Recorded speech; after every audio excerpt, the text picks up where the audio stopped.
हाँ जी।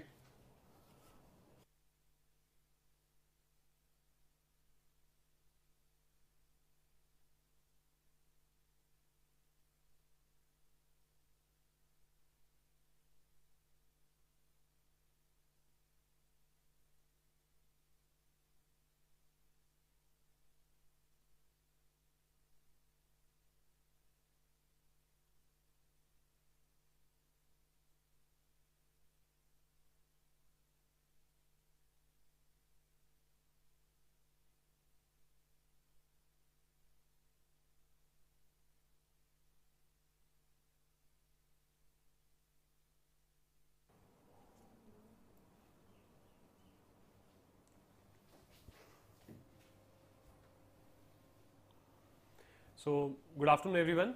Today we are going to discuss about how to approach NTSE and a brief introduction about myself. So, I am Himanshu Khatri. In my my graduation, it is from IIT Delhi. So, I did my BTech from IIT Delhi from 2004 to 2008. After that, I worked in the private sector for some years. Then I began preparing for UPSC. So, in 2014, I got into UPSC, that is Indian Revenue Services (IRS).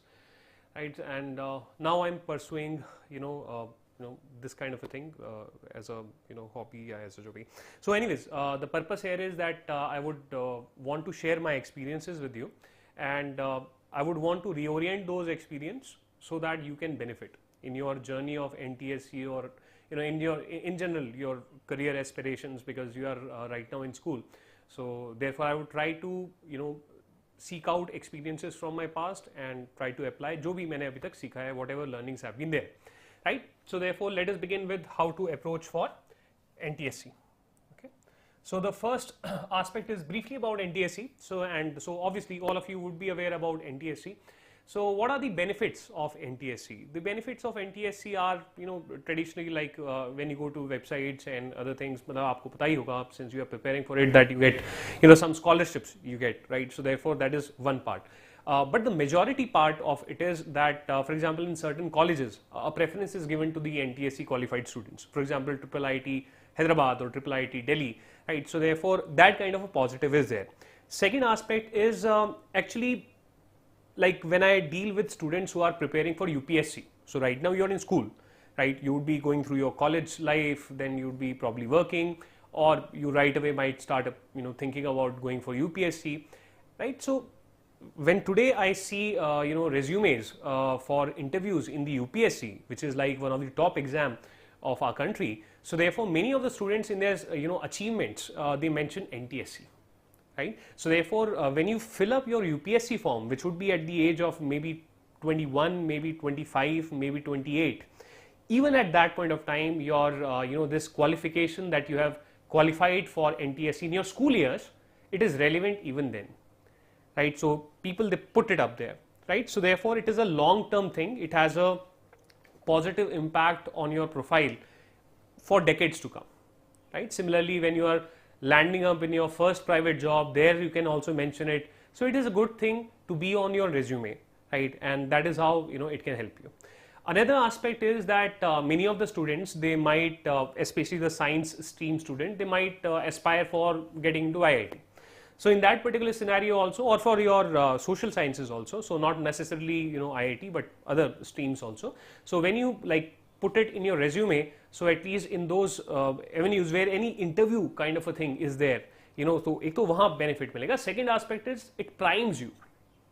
Second aspect is that it starts preparing you for these different kinds of exam which you are going to face after your 12th class, right at the stage of 9th class, 10th class, right? So some of the students, they begin at 8th class also, right? So for example, आपका जो math है, that you can begin preparing from your 8th level itself, because it is not that tough. It is simple logic. You do not require any specific knowledge about social sciences or maths, physics, chemistry, etc. So therefore that math portion, mental ability test, you can pick it up at 8th level itself. So the benefit of this NTSE is that as a the student's mind, it gets primed for, it gets trained for this competitive world of exams, because nowadays, be it PSU jobs, be it bank jobs, be it RBI, be it government jobs like through UPSC or the SSC, right? So everywhere there is a competitive exam, and NTSE would prepare you for developing that kind of a temperament, that how to apply the knowledge that you have got into an examination scenario. So this is how, irrespective of the fact that whether you clear NTSE or not, the journey is important, not you clearing NTSE. It has some benefits, fine. But even if you are not able to clear your NTSE, then if you are preparing for it, then your mind is getting trained for certain things which are going to be important later. Okay, so that is the importance of that is the major benefit of NTSE, not the monetary benefit or other aspects, but this you are getting trained for the battles of the future. So that is the big positive of the NTSE. Okay, then now from my perspective, some things I would like to share, some certain small techniques I would also like to share. The first component which I would like to begin with is the component of hope, the component of fighting spirit, right? So therefore, just a small example from my side. I was not a very good student to begin with in my school years. I started preparing relatively honestly, around in which stage you are, like around 9th, 10th, and so therefore a lot of obstacles they came, right? A lot of learning obstacles came.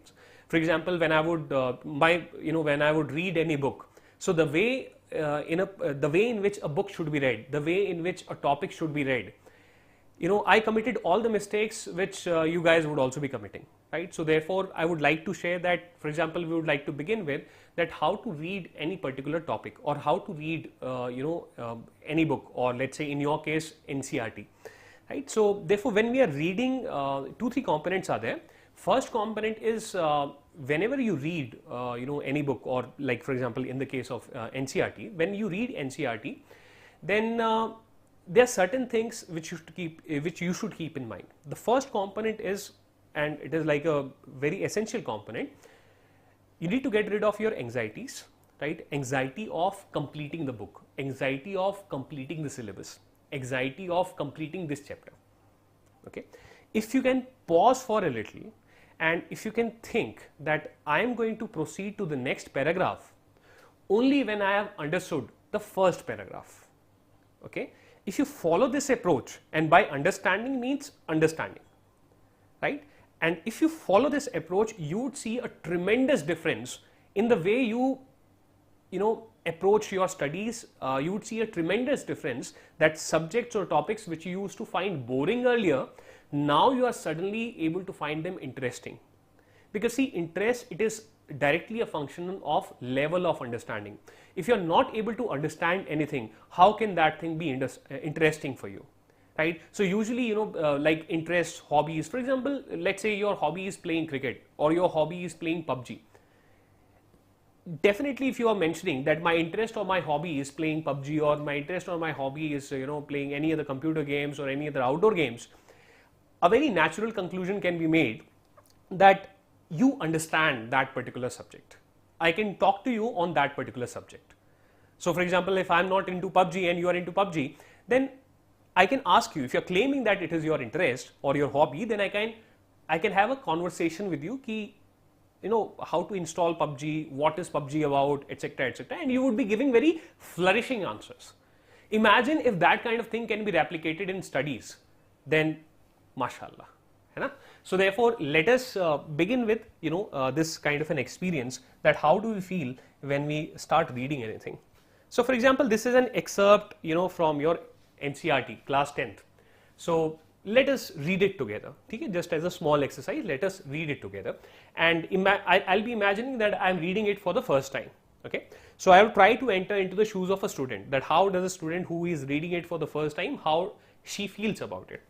So in 1848, Frederic Soriot, a French artist, prepared a series of 4 prints visualizing his dream of a world made up of democratic and social republics, as he called them. Now, as a student, when I have read it, what has come across? First thing, in the first 2 words, in 1848. So therefore, as a student, we get burdened by facts first. We come to believe that we are good students if we are able to remember that it was in the year 1848 when another fact that this particular person, जिसका नाम ये था, whose name was this, did XYZ. So therefore, right in the first line, we are bombarded with facts by our books. And we tend to think that we are good students if we are able to remember these facts. But what about understanding? So therefore, I have just read the first line, and I would like to request you all that keep the facts in the first reading. When there should be multiple readings of any topic or of any chapter. So in the beginning, keep the facts on the side. Please do not burden your mind with the facts. Try to focus on the understanding part. So therefore, in 1848, I don't care in which year. Okay, sometime around 1800s. What happened? A person whose name was Frederick Sawyer. Well, if his parents had, named him Ashish Tomar, even then the work that he did would have still held relevance. Okay, so I don't care whether his name was Frederick Sawyer or his name was something else. A French artist. Okay, so if he had been from Germany, then also his work would have been important. So therefore, in the beginning, these facts, they are important from the perspective of NTSE, but right now in the beginning, I am not going to burden my mind with these facts. As simple as that, right? So therefore, my main मुद्दा क्या है यहाँ पे? Main मुद्दा ये है कि भाई इस व्यक्ति ने किया क्या? ऐसा क्यों है कि ये लाइन NCERT में दी गई है? That is, what has this person done? That is of more importance. For me to know that why the NCERT, it has put these lines right at the beginning of this particular paragraph. Okay, so therefore I am looking for the relevance, I am looking for the understanding, and that is why I will not get bogged down. I will not even highlight 1848, I will not even highlight Frederick Sawyer, I will not even highlight a French artist, etc, etc. I am just trying to search that the understanding component. Okay, so in 1848, some French artists prepared a series of 4 prints, 5 prints भी हो सकते थे, 6 prints भी हो सकते थे, how do we care? Right, 4 prints visualizing his dream of a world. Okay, so it is a dream, fine, of a world made up of democratic and social republics, as he called them. That means right now, so what I understand that, okay, I'm in class 8th or I'm in class 9th or I'm in class 10th, I know these words democracy, I know these words social, I know these words republics. So as he called them, तो मेरे को एक चीज, first thing that I'm getting is that, okay, this was a person who used this term, or he was like one of the earlier people who used this term. Okay, मतलब ये पहली बार नहीं तो at least शुरुआत में जिन लोगों ने इन शब्दों का इस्तेमाल किया वो उनमें से एक थे. ठीक है, fine, fact है, important नहीं मिली. But what is important for me is made up of democratic and social republics. Now here I have a choice. In the world where we have internet, I have 2 options. Goal is same. Both the options, they lead to the same goal. The goal is I need to know, I need to ask myself that do I really understand what is the meaning of democratic and social republics? If I do not understand that what is the meaning of democratic and social republics, I should go out, I should pause here, I should highlight this because this term I do not know the meaning of, and then I should go to the internet and just simply Google the meaning of democratic and social republics. And whatever first or second article comes, I am going to swiftly read through it. If it is in complex English, I will ignore it. Why? Because I am searching for meaning. I am not searching for language. Right? I am not that kind of a rote learner who is going to copy some complex English language into my notes and then I would try to impress my school teachers, etc, etc. Right? Because they are not going to get impressed because they give you marks only if your language is linked with the NCERT. Right? So, but my purpose is of understanding. So in a very simple manner, if I can understand that what is the meaning of republic, I can understand that what is the meaning of a democratic and social republic. Okay, why the words democratic and social are there. So therefore, if I am able to understand that, then whatever juice is there in a very simple manner, in English, maybe in Marathi, maybe in Hindi, whatever my mother tongue is, purpose is understanding, maybe on the side I can write down कि इसका मतलब, for example, in my case, my mother tongue is Hindi, so इसके brackets में I can write down that इसका मतलब है, and then I can use English also, democratic, that is there should be elections or there should be voice to the people, plus republics means head of the government, it is going to be a representative of the public, brackets closed. Okay, and then I move on to the next line. This is one of the options. Second option that I have is that, okay, I have highlighted it, I don't want to interrupt my flow. I'm going to keep in mind that whether the future paragraphs, they themselves explain that what is the meaning of democratic and social republics, or since it is NCERT, so whether on the right hand side there is some box which is giving elaboration or meaning of the word republic or of the word democratic and social republic, right? So therefore I'll just simply highlight, I'll postpone the exercise of Googling.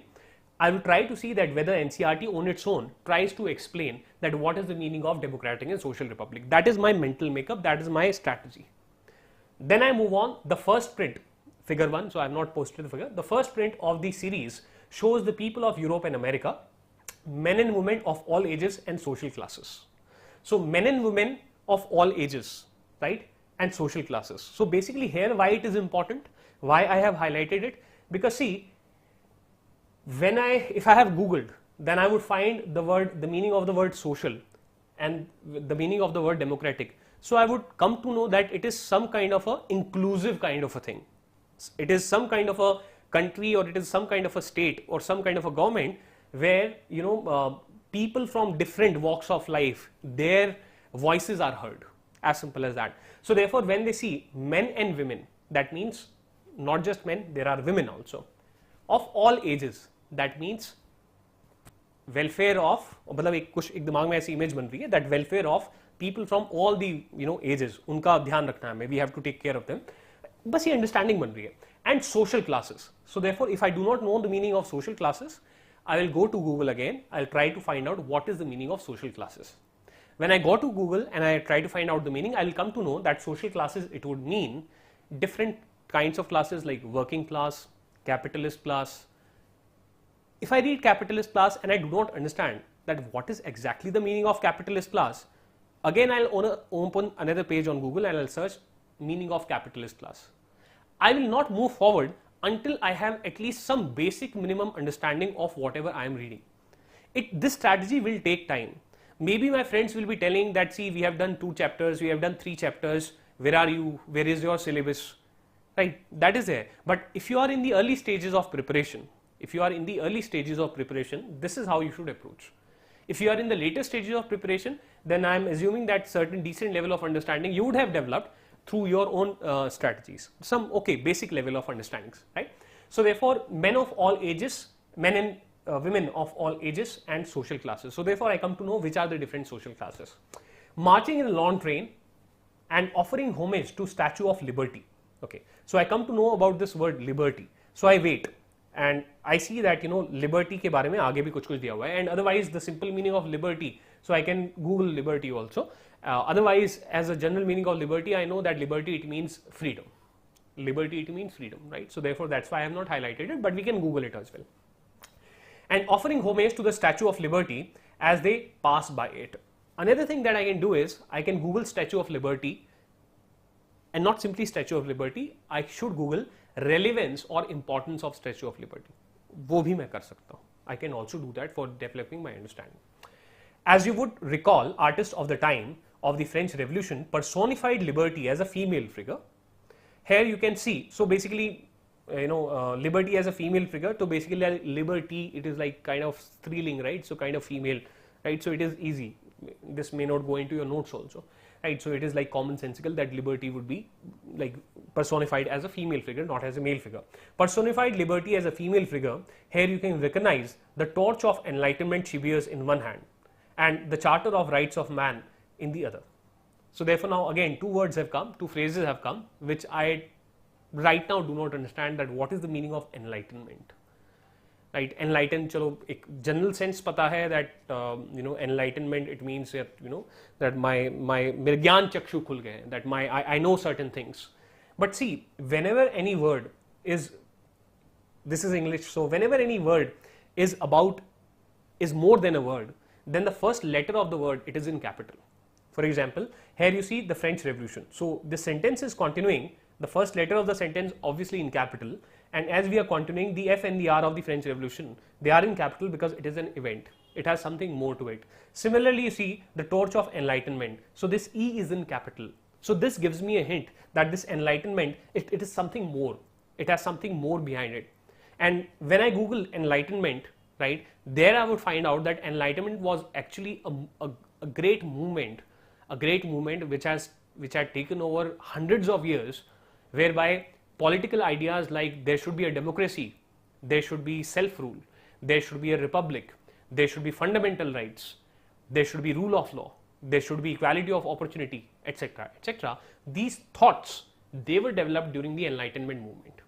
So therefore, I come to know because I was a conscious student and I googled this term enlightenment, right? So this is how we should move on, right? So this will consume my another 10-15 minutes, and then I come to the second line, that is your Charter of Rights of Man on the other. So therefore, again, two options I have. Either I would look for what was the Charter of the Rights of Man, or in the next paragraphs, or I can simply Google also, because my purpose here is to develop an understanding and then move forward.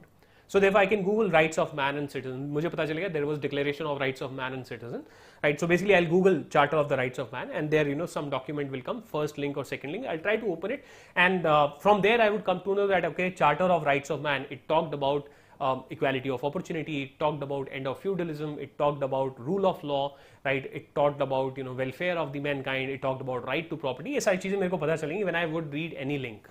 Okay. Then I move ahead. On the earth, in the foreground of the image, lie the shattered remains of the symbols of absolutist institutions. Again, a new word has come, that what is the meaning of absolutist institutions, because it is also put in bold. So again, I can follow the same strategy. I would come to know that absolutist institutions are those institutions which have absolute power. That means which have all the power, and no one can question them.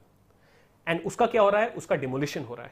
Right? So therefore, when rights of people, I make a connection now that when rights of people are guaranteed, when enlightenment thoughts like democracy are being brought, therefore then these institutions which are undemocratic, which no one can question, and which have 100% powers, okay, unka demolition. That is what they are talking about. So now I have a sense of understanding that okay, in this particular paragraph, the whole idea is that there was some important person, some artist who had talked about the ideas of having democracy, ideas of having republic meaning a country where the head of the state is not a king, but he is a representative or she is a representative of the country, right? And then I see that okay, in his paintings, what was important is that people of Europe and America, they were shown. That means his intended, he wanted democratic and social republics, not just in one country, but in all the countries of Europe and in all the countries of America.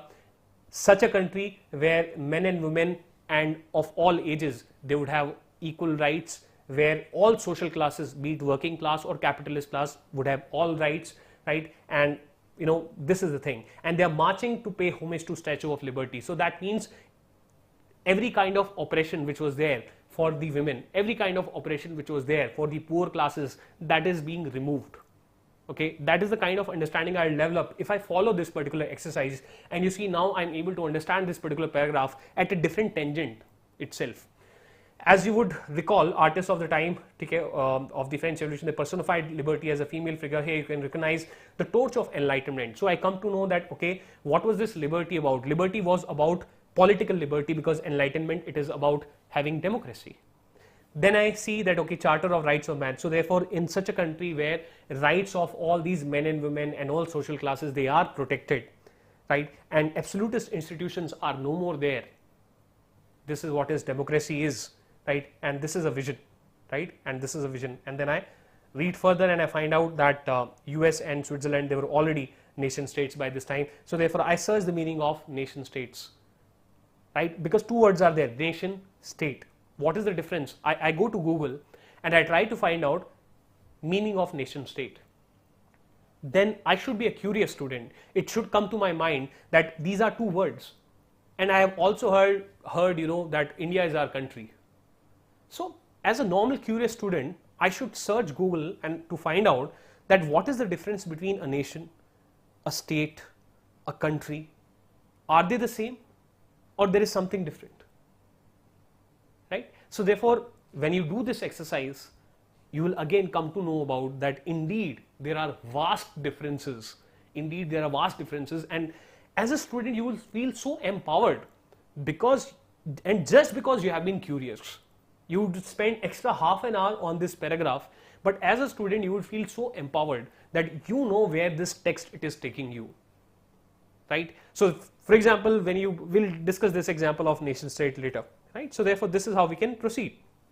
Similarly, when you read the next paragraph, so within the wide swath of territory, if my English is not good, fine, I can go and have a dictionary and search the meaning of swath, but otherwise it is commonsensical that in some huge territory, that is the meaning. So I do not concern myself about complex words, I concern myself about complex concepts. So there is no concept here. Within the wide swath of territory that came under control of Napoleon set about introducing many of the reforms that he had already introduced in France.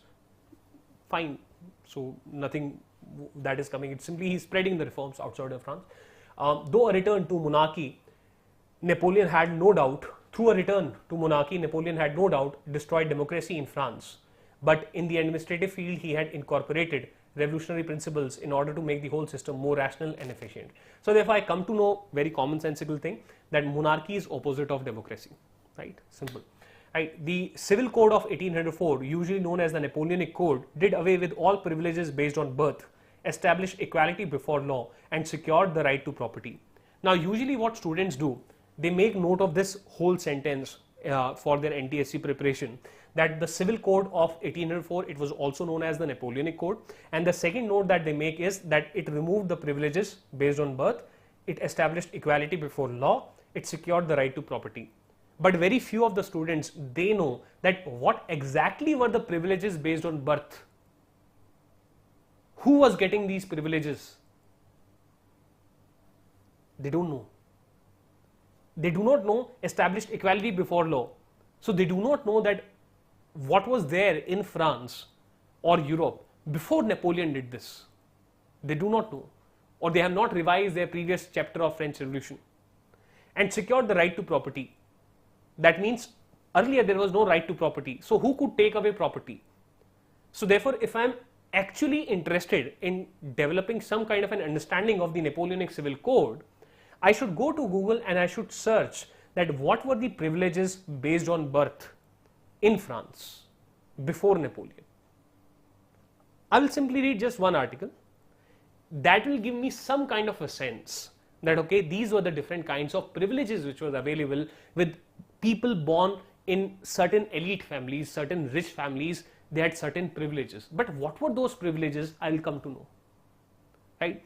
I will come to know that equality before law, how it was not there. So I can Google also that how before Napoleon there was no equality before law in France. And whatever article comes, I do not want to become a researcher. I do not want to become, I'm not writing a thesis. I'm not a PhD student.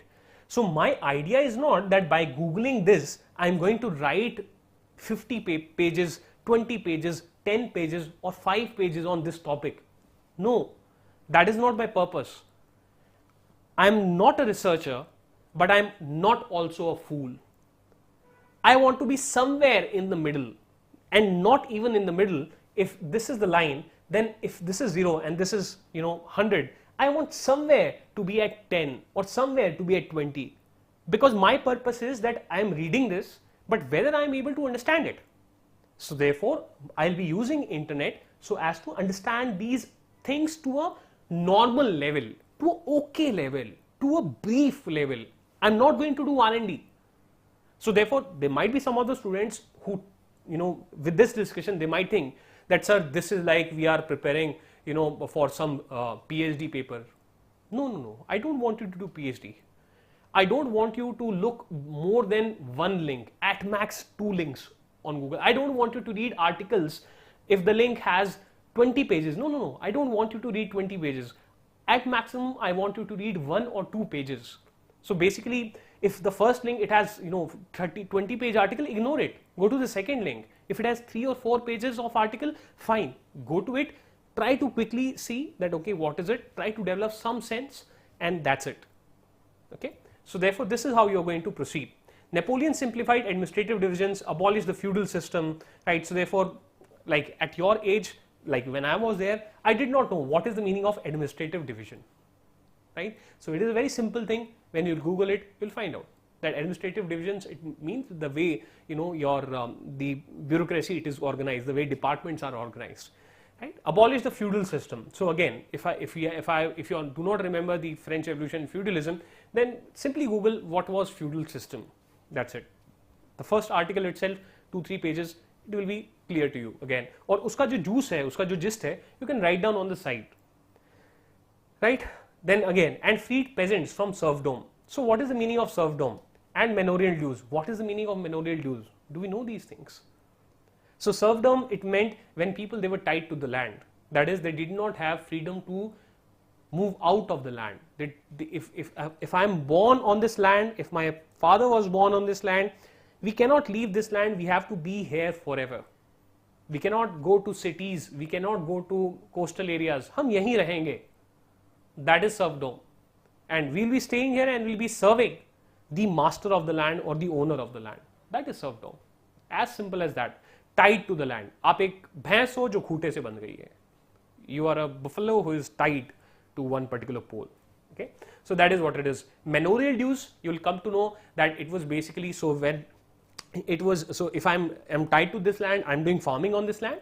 So obviously I'm not the owner, right? So the money or the food produce which I have to give to the owner of this land, right? So like those becomes manorial dues. Okay. So anyways, in the towns too, guild restrictions were removed. So do I know what is a guild? Do I know what is a guild? Before I'm, rote learning that in the towns this was done, that was done, etc. So therefore, please, through these two examples, I wanted to exemplify, I wanted to tell you that this is like one of the biggest, issue which is there in the minds of the students, either because of paucity of time or they are not interested in studying, they are forced to study because they have to clear the board. They don't love the subject, right? So this is a way in which you can develop, if not love, but you can make a friend out of the subject, because then you will be able to understand what you're reading.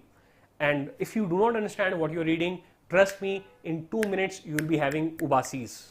In 2 minutes you will be yawning. Okay. So therefore that is like one of the aspects which I wanted to tell you. Now let us come to certain questions. Rajan is asking, sir, how can I improve my math? Can you tell? See, in the case of math, I mean, simple point is about how to improve math. The point is, in maths, one aspect is learning of the formulas. One aspect is learning of the formulas. And many of the case what happens is that same formulas, they are given different shapes, right? So, but point is, if possible, try to restrict yourself to limited number of formulas, right? And try to focus on the derivations of the future formulas, meaning in your maths subject, derivations भी दी होती हैं, right? So do not try to rote learn the derivation, try to see the method in those derivations. That is one point. But ultimately, for swiftness in the exam, once you have, tried to understand the derivations part, ultimately you have to rote learn. Ultimately you have to rote learn certain formulas, right? So that is one aspect. And second component is obviously practice करना पड़ेगा. So maths is not at all tough. The simple point is that you have to practice. But this is a very general advice. Anyone could have told you that maths you need to do practice. So obviously Rajan would be saying कि हर कोई कहता है practice करो, समझ तो आता नहीं, right? The point here is that whenever you are attempting a question, okay, and it is a very very subtle thing, very deep rooted thing, मतलब जो आसानी से दिखती नहीं है. Whenever you are attempting any question and if you are unable to crack that question, if you are unable to do that question, then what happens is we get frustrated that we could not solve this question. And then when either the teacher or the book or the institution we are in, when it provides a solution, we simply see, okay, ऐसे करना था. And I like, okay, अच्छा, ऐसे करना था. But, and then we move on. The problem is that if ideally what we should do is, if there is a solution which is given, right, and there is our solution which went wrong, so therefore ideally step by step we should compare that exactly at which point we went wrong, exactly why, when we took this particular step, then why that particular step was wrong. And in this case, if you have any teacher or any mentor to whom you can ask this question, it will really benefit you. Because in maths, what is important? Maths is very simple. The only important point is that at times we make certain steps. So therefore, why those steps were wrong, and why this particular very small step, it might be like differentiation करते हैं हम, ठीक है, तो वो बहुत छोटा सा होगा, बट वी से अच्छा अच्छा ये था. पॉइंट इज की that very small step where what was the first point where your solution went in the wrong direction, you have to identify that. The answer does not matter. What is of relevance is that what was the first mistake, because in maths the first mistake results in second mistake, which results in the third mistake. So if you are able to identify the first mistake and do a comparison, like okay, why I did this mistake, and therefore do a research, do a research on, research means this kind of a analysis of one or two problems from each sector, from each domain. Okay, so for example, in maths there are types of problems. So one type of problem is there. Take one example which is of above average difficulty. Try to fair में उसका एक एक detail में छोटा छोटा step लिखो, right? So from every topic of math, like so for example, like triangle is there, right? और triangle के अंदर भी कुछ सब टॉपिक्स हो सकते हैं. From every topic pick a illustrative example, solve it line by line, have a fair book or have a fair register for this. So I'm not asking you that from any one particular subtopic, because similar kinds of problems, I can give you 20 problems of maths, let's say on differentiation, I can give you 20 problems of maths, let's say on triangle, area, etc. Right? I'm not asking you to do 20 problems. What I'm asking is take one above average difficult problem from each topic, like area हो गया, या फिर आपका differentiation हो गया, integration हो गया अगर आपका है उस टाइम पे, ठीक है, अगर वो 11th क्लास में आता हो तो डिफरेंट पॉइंट है, बट यू नो एक सिमिलरली एक आपका डेरिवेशन हो गया कोई, तो pick up one illustrative example और उसको step by step fair manner में खुली तरीके से, मतलब in a open manner, in a proper space देते हुए try to fair it, and therefore at time of revision when you have to give the exam, so therefore look back to this 2-3 examples which are difficult examples in your fair. And this is not me who is saying this. So basically in our times, way back means I'm talking about like 2000, around 2000, 2001, 2002, there was a very very famous coaching institute called Vidya Mandir in Delhi. If you are able to get into Vidya Mandir, the selection IIT was 100% sure. So people from 10th class, they used to get it. So there were 3 brothers who used to run that institution, and this was the method which was followed by them. They will not be asking the students to do 100 questions of the same type. What they will do is in one of their class they will pick up one question and उसकी बाल की खाल वो उतार देंगे. That is, they will be discussing each and every step. So if you can replicate that method, then I think there will be success, Rajan, on this part. I hope you are able to benefit. Rajan is asking, sir, एक doubt है, पहले मेरी SST weak थी, तो sir मैं अपने मन से आंसर्स बना के लिखने लगा, बट सर अब मैम कहती हैं कि डिफिकल्ट वर्ड्स यूज किया करो, तो सर क्या करें प्लीज? मैम को बोलने दीजिए, मैम को बोलने दीजिए. उनका मन रखने के लिए आप कुछ डिफिकल्ट शब्दों को याद कर सकते हैं जो कि एनसीईआरटी में दिए गए. उनका मीनिंग अगर आप देख लेंगे तो आपको शब्द फिर डिफिकल्ट लगने बंद हो जाएंगे. फॉर एग्जाम्पल, अब यहां पे लिखा हुआ है, पीछे वाले पेज में ये लिखा हुआ था ना वर्ड एब्सोल्यूटिस्ट. अब ये वर्ड दिखने में तो बड़ा कॉम्प्लेक्स था, पर एक बार आपने इसको गूगल किया, इसका मीनिंग आपको समझ में आ गया कि एब्सोल्यूटिस्ट का मतलब होता है तानाशाही. तो बस अब जब भी आपको आंसर लिखना हो और आपको कुछ इस तरीके की चीज यूज करनी हो जहां पे ये शब्द एप्ट लगे, यहां ठीक लगे, तो आप इसको यूज कर सकते हैं, ठीक है. बट पॉइंट इज कि अदरवाइज ये जो पूरा सिस्टम है ना कि समझ को नकारते हुए कॉम्प्लेक्स वर्ड्स का इस्तेमाल करो, ये अप्रोच गलत है. ये अप्रोच गलत है. पहले हमें समझ डेवलप करनी है, और एक बार जब हमारी समझ डेवलप हो जाए तब बहुत आसान हो जाएगा हमें वो कॉम्प्लेक्स शब्द का इस्तेमाल करना, ठीक है. जैसे यहां पे शब्द यूटोपियन है, ठीक है, तो यूटोपियन का मीनिंग आप सर्च करेंगे तो यूटोपियन मतलब एक सपना जो कि शायद कभी सच ना हो, बट एक ऐसी दुनिया जहां सब कुछ बहुत अच्छा होगा, ठीक है. तो ये शब्द है, इसका मीनिंग एक बार मेरे को समझ में आ गया. पहले आप अंडरस्टैंडिंग डेवलप करिए, और जब अंडरस्टैंडिंग डेवलप हो जाए ना, तब फिर धीरे धीरे जब आप प्रैक्टिस टेस्ट लिख रहे हैं या कुछ ऐसा लिख रहे हैं, तब आप यूटोपिया वगैरह इस्तेमाल करिए. प्रमुख है आपकी अंडरस्टैंडिंग, सेकेंड लेवल पे आती है आपकी लैंग्वेज. ये ऑर्डर आप कभी मत भूलिएगा. तो राजन, अगर तुम समझ के लिख रहे हो ना, अपने शब्दों में लिख रहे हो, बहुत अच्छा कर रहे हो, ठीक है। एक टाइम आएगा प्रैक्टिस करते करते जब तुम अपने टीचर की भी रिक्वायरमेंट को मीट कर लोगे, ठीक है। बट उसके लिए ये तरीका आपको इस्तेमाल करना पड़ेगा, ठीक है। और एसएसटी में ना अपने मन से ऐसे चीजें बना के, मतलब आप शब्द तो अपने मन से इस्तेमाल कर सकते हैं, बट कॉन्सेप्ट अपने मन से मत बना दीजिएगा, क्योंकि एसएसटी जो है वो फैक्ट्स पे बेस्ड होती है ना। एसएसटी में कुछ तथ्य होते हैं, कुछ फैक्ट्स होते हैं, उन पे बेस्ड होती है। अपने मन से क्रिएट नहीं कर, जैसे हिस्ट्री है तो अपने मन से थोड़ी हिस्ट्री बना देंगे। तो शब्द आप अपने मन से बना सकते हैं, पर जो कहानी है वो वही रहनी चाहिए, मैं ये कहना चाह रहा हूँ, ठीक है।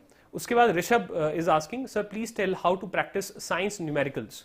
सो न्यूमेरिकल्स का example we have taken with by answering the question of Rajan, right. So इस तरीके से करना है। Aman is asking, sir can use little bit Hindi.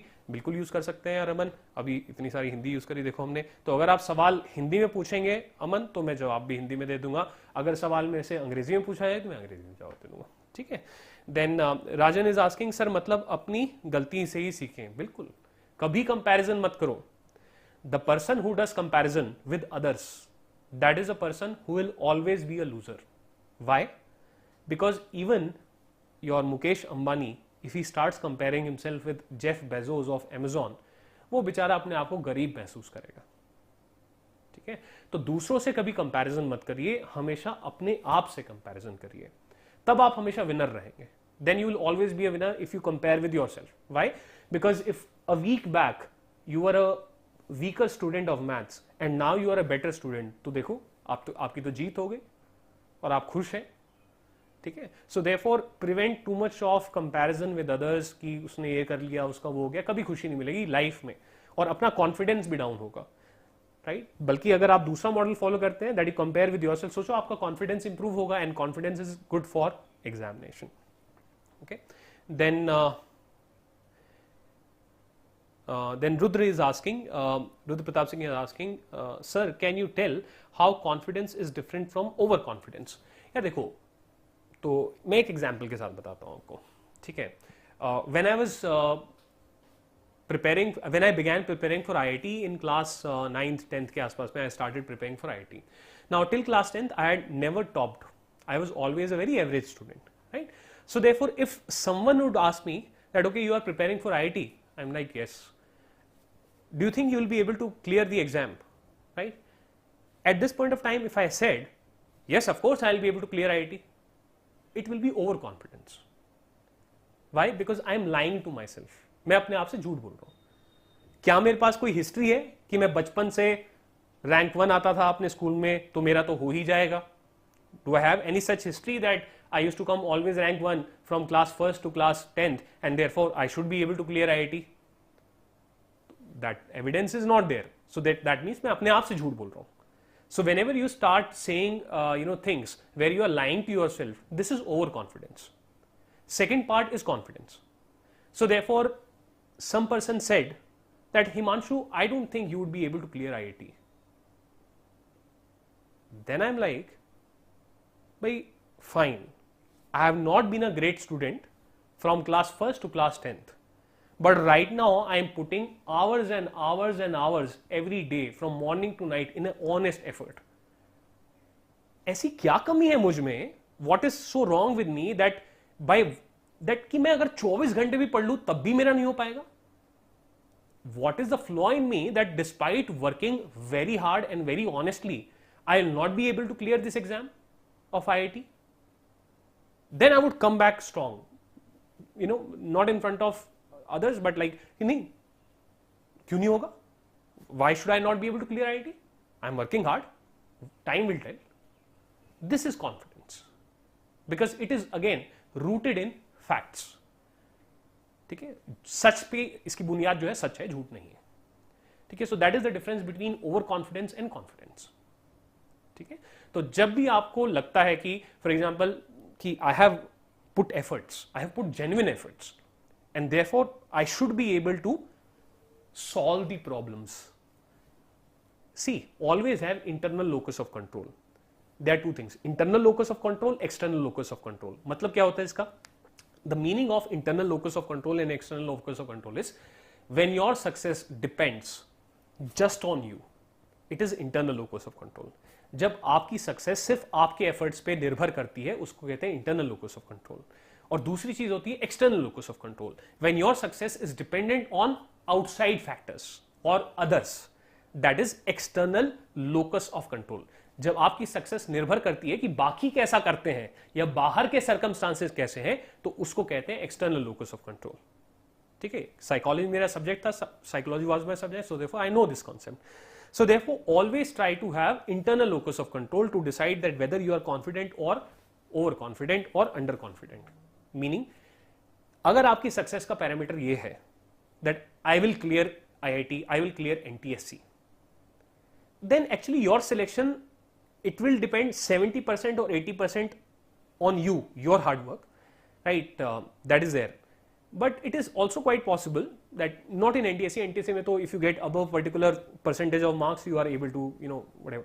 But like in general, in competitive exams, clearing IIT, let's say I'm taking the example of IIT, clearing IIT, you clearing IIT or your rank in IIT, it depends कि बाकी लोग कैसा करते हैं, that how the others do, because it is a competition, right? So therefore, but solving the problems which come in the exam of IIT, it is having internal locus of control. There is no competition. There is just you and the problem.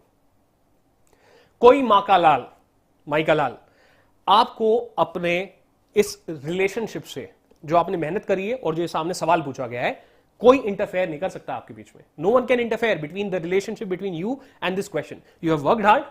You have studied different concepts, different subjects, right? Be it social science or be it IIT or anything. This is a problem, and on the background you have your hard work. Right? So therefore that is it. If you make your goal solving this problem rather than clearing this exam, you will always be confident. You will never come under exam temperament, exam pressure. लोग कहते हैं ना कि you know, we went to the examination center, फिर हमारे हाथ कांपने लग गए. That will never happen. If you forget about the clearing of the exam, if you limit your parameter of success between the problem and you, बस मैं हूं और ये प्रॉब्लम है, ठीक है, और ये सेट ऑफ प्रॉब्लम्स है, मैं बस ये करना है, ये क्लियर करके मुझे क्या मिलेगा वो भूल जाओ, then you will always have examination temperament, right? So that is how it is. Satyam is asking, do I need to refer different books for practicing in maths, science and in other subjects? How can I focus more on studies? See, with respect to focusing more on studies, the idea is simple, that you will be automatically be able to focus more if you find something interesting. You find something interesting when you're able to understand it. To understand certain things, you can use internet, but stick to one book. So therefore, if you stick to this book, NCERTs, they are amazing, they are beautiful books. Just that huge amount of information is given in very small lines. That is why if you stick to one book, but in the case of social sciences, if you refer to internet for the purposes of understanding, so for social sciences that is fine. For the perspective of maths and science, again I would recommend go for only one book. At maximum, if you have exhausted all the practice papers of maths, then pick up some famous another one book where practice questions are given, but try to repeat one book rather than solving high number of external questions, because important is that your concepts they get more strengthened. तो ये concept होता है psychology में again, that it is always better to read one book multiple times rather than reading 10 books. It is a very core principle, ठीक है. So therefore that will be my advice. Rajan is asking, अगर कुछ chapters और topic छूट गए हों तो आगे के topics के साथ वो कैसे करें? यार कुछ टॉपिक्स और चैप्टर अगर छूट गए हैं तो देखो डिपेंड करता है राजन. अगर आपके लिंकेज है फ्यूचर टॉपिक्स में और इस टॉपिक में लिंकेज है तब तो आपको समस्या आएगी. बट बहुत बार क्या होता है ना, अब जैसे आपने एक बार फ्रेंच रेवोल्यूशन कर लिया, ठीक है, जैसे फ्रेंच रेवोल्यूशन और अमेरिकन रेवोल्यूशन में बहुत थोड़ा लिंक है, बहुत ज़्यादा लिंक नहीं है. तो अगर आपका अमेरिकन रेवोल्यूशन छूट गया और आप फ्रेंच रेवोल्यूशन कर रहे हैं उस टाइम पे तो आपको समस्या नहीं आएगी. सिमिलरली जैसे आपका वर्ल्ड वॉर 1 और आपकी फ्रेंच रेवोल्यूशन में बड़ा कम रिलेशन है तो आपको समस्या नहीं आएगी. तो आप उसमें ये कर सकते हैं कि प्रेजेंटली आपका जो भी शेड्यूल चल रहा है स्कूल में या फिर जहाँ पे भी आप इंस्टीट्यूट में अगर हैं, तो आप जो प्रेजेंट टॉपिक चल रहा है आप उन पे फोकस करें. पर अगर आपको लगता है कि प्रेजेंट टॉपिक हमेशा अधूरा रहेगा जब तक मैं पिछले को कवर नहीं कर लेता, तब आपको डेफिनेटली थोड़ा सा एक्स्ट्रा टाइम निकालना पड़ेगा. जस्ट इन केस अगर आपके पास कोई मेंटर वगैरह है तो उसकी मदद लेके आप सेपरेट टाइम निकाल के उसको पूरा करें, ठीक है। Swasti is asking, sir, like I am currently in 9th class, should I start making notes of social science which can be compatible for a time? Huh?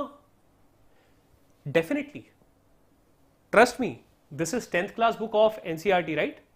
And UPSC exam people give when? When they are 21 years of age, 22 years of age. Even those people who are at 28 or 29 years of age, they are giving UPSC exam.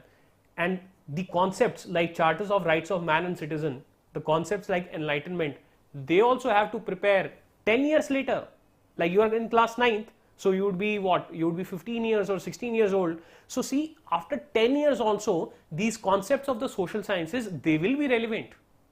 So therefore, if you make notes which are of understanding, they will be relevant in NTSE, they will be relevant in your, when you give the entrance for your college, they will be relevant when you, do go ahead further also.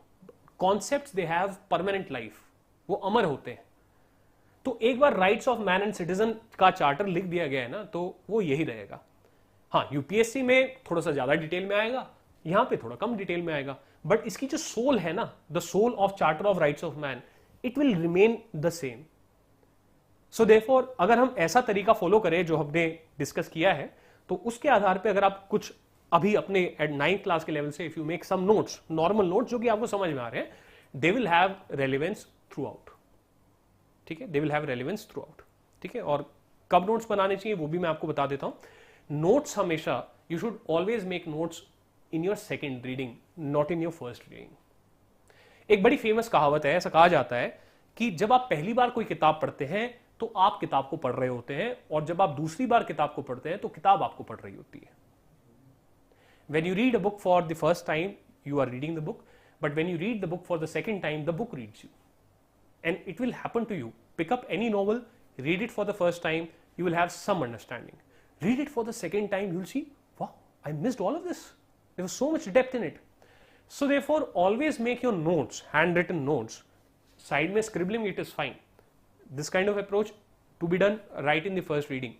But to make notes of the whole thing, you should always wait for second reading. So make your first reading, try to complete your first reading as soon as possible, and start making notes. You can make notes, you can do highlighting also, depends on what is your style. So start making notes, or even proper highlighting you do only after second reading. If you start highlighting, अभी मैंने क्या सिर्फ concepts को highlight किया है. If you start highlighting the whole sentences, trust me, you will be highlighting the whole book. और ऐसा होगा स्टूडेंट्स के साथ भी हुआ भी होगा कि अल्टीमेटली सारा सब कुछ ही तो हाईलाइट कर दिया। क्यों? We highlight those things which you find tough और which you do not understand. In first reading everything is tough, that's why you end up highlighting everything, okay? So and that is no highlighting, okay? So therefore so compatible for a time, for decades. The conceptual clarity, conceptual clarity that what are the social classes, what are social republics or what are republics, what is a nation state, what is the difference between nation and state, perennial, permanent उनकी life है। आप आज बनाएंगे notes, आपको 25 साल बाद भी काम आएंगे। राजन इज आस्किंग, सर आप सारे सब्जेक्ट्स में अच्छे थे क्या? नहीं यार, मैं सारे सब्जेक्ट्स में अच्छा नहीं था, ठीक है। तो मैं जैसे केमिस्ट्री मेरी वीक थी, फिजिक्स मैथ्स मेरे अच्छे थे, अगर हम सिर्फ पीसीएम की बात करते हैं तो, ठीक है। सोशल साइंसेज में हिस्ट्री मेरी अच्छी थी, पॉलिटी मेरी अच्छी थी, ज्योग्राफी में मैं बहुत कमज़ोर था, कुछ भी नहीं समझ में आता था। Art and culture, ancient India मेरी बड़ी वीक थी। आप हर चीज़ में परफेक्ट नहीं हो सकते हैं, बट वो उसकी वजह से ऐसा नहीं कि आप कभी सक्सेस नहीं पाएंगे लाइफ में, ओके। दिन में कितने टाइम पढ़ना चाहिए? सी मैंने ना एक एक्सपेरिमेंट किया था, ठीक है। एक्सपेरिमेंट क्या किया था मैंने? एक्सपेरिमेंट इजाद किया था। Experiment is take any clock, ठीक है, take any clock and when you study, when you begin your studies, then put the cell, ठीक है। And whenever you are taking a break, maybe it is a tea break, maybe it is a coffee break, maybe it is a WhatsApp break, maybe it is a washroom break, any break you take out the cell from the back of the watch. Again, when you are done with your break, you are coming and sitting on the table, again put the cell back. This is how, if you repeat this exercise, if you do this, if you follow this regime throughout the day, तो आपको दिन के अंत में ये पता चलेगा कि मैं असलियत में कितने घंटे पढ़ा हूं. You will come to know that in reality how much I have studied. और आप सरप्राइज हो जाएंगे राजन कि शायद से आप 2 या 3 घंटे से ज्यादा पढ़ ही ना रहे हो, और इस दिन से पहले आपको लगेगा कि यार मैं तो 6 घंटे पढ़ रहा हूं, मैं तो 7 घंटे पढ़ रहा हूं. So therefore what is important is that overall with your schools, with your school regime, if you are able to study on table 3 hours to 4 hours or 3 hours be on table, that does not include your WhatsApp, that does not include your YouTube, that does not include your gaming, anything. If you do this exercise, that on table, if you are able to study with your school 3 to 4 hours a day, that should be good enough. That should be good enough. And this is how you will be able to self monitor also. आप अपने आप को monitor भी कर पाएंगे कि मैं क्यों इतना टाइम वेस्ट कर रहा हूं. मैं टेबल पे तो बैठ जाता हूं 6 घंटा, बट असलियत में सिर्फ पढ़ता हूं 2 घंटा. क्यों हो रहा है मेरे साथ ऐसा, मैं कहाँ टाइम वेस्ट कर रहा हूं. Okay, so that is thing. Hamza Khalid is asking, sir क्या कॉन्टिन्यूस पढ़ना सही है? कॉन्टिन्यूस पढ़ना सही है, थोड़ा सा इलेबोरेट करिए हमजा, कॉन्टिन्यूस का क्या मतलब है. ठीक है, जो यहाँ पे पढ़ने का तरीका बताया वो तो मैंने बताया है. ठीक है, तो अभी 2-3 क्वेश्चंस रहते हैं, उनको भी हम अभी ले लेते हैं. चलो 2 ही है. तो प्रीति इज आस्किंग, सर मैं एक दिन आवर्स पढ़ता हूं but still my marks are not good. Sir believe me that मैं वैसे ही पढ़ता हूं जैसे अभी आपने बताया, but still. So that is your second aspect. ठीक है, तो उसमें आएंगे कि ये तो अंडरस्टैंडिंग हो गई, बट द पॉइंट इज कि इस अंडरस्टैंडिंग को, converting this understanding into exam ready understanding, वो कैसे होना चाहिए. And for that revision is important, for that the quality of notes is important, and for that answer writing is important, right? So therefore after this stage do you make notes? Because revision जब करोगे तो आप किसी चीज के करोगे. So do you make notes? क्या आप उन notes को बनाते हैं? रिवाइज आप करेंगे तो उन notes को ही करेंगे. ठीक है, तो क्या आप टाइमली रिविजन करते हैं? और उसके बाद रिवीजन भी आपके दिमाग तक ही सीमित है. अभी तक इंफॉर्मेशन आपके अंदर जा रही है. इंफॉर्मेशन को जब आप अपने दिमाग से बाहर निकालते हो वो होता है जब आप एग्जाम लिखते हैं. तो क्या आपने ठीक से आंसर राइटिंग प्रैक्टिस करी है ताकि वो आपका इंफॉर्मेशन जो आपके दिमाग में है वो आप एग्जाम रेडी तरीके से आप उसको निकाल सकें, टाइमली निकाल सकें, एफिशिएंटली निकाल सकें. सो बेसिकली अंडरस्टैंडिंग के बाद there are further stages of making notes, of revising those notes and then practising your answers, right? So therefore that becomes important. So we'll come to that. Then Swasti is asking, in class 9 how much time should be devoted to each subject, basically physics, chemistry and maths.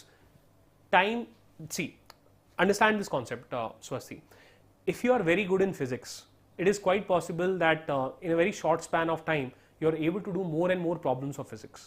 And if you are very bad in chemistry, then maybe in the very same amount of time you are unable to cover that kind of ground, right? So therefore how much time should be given? So from a very average perspective, equal amount of time should be given to them.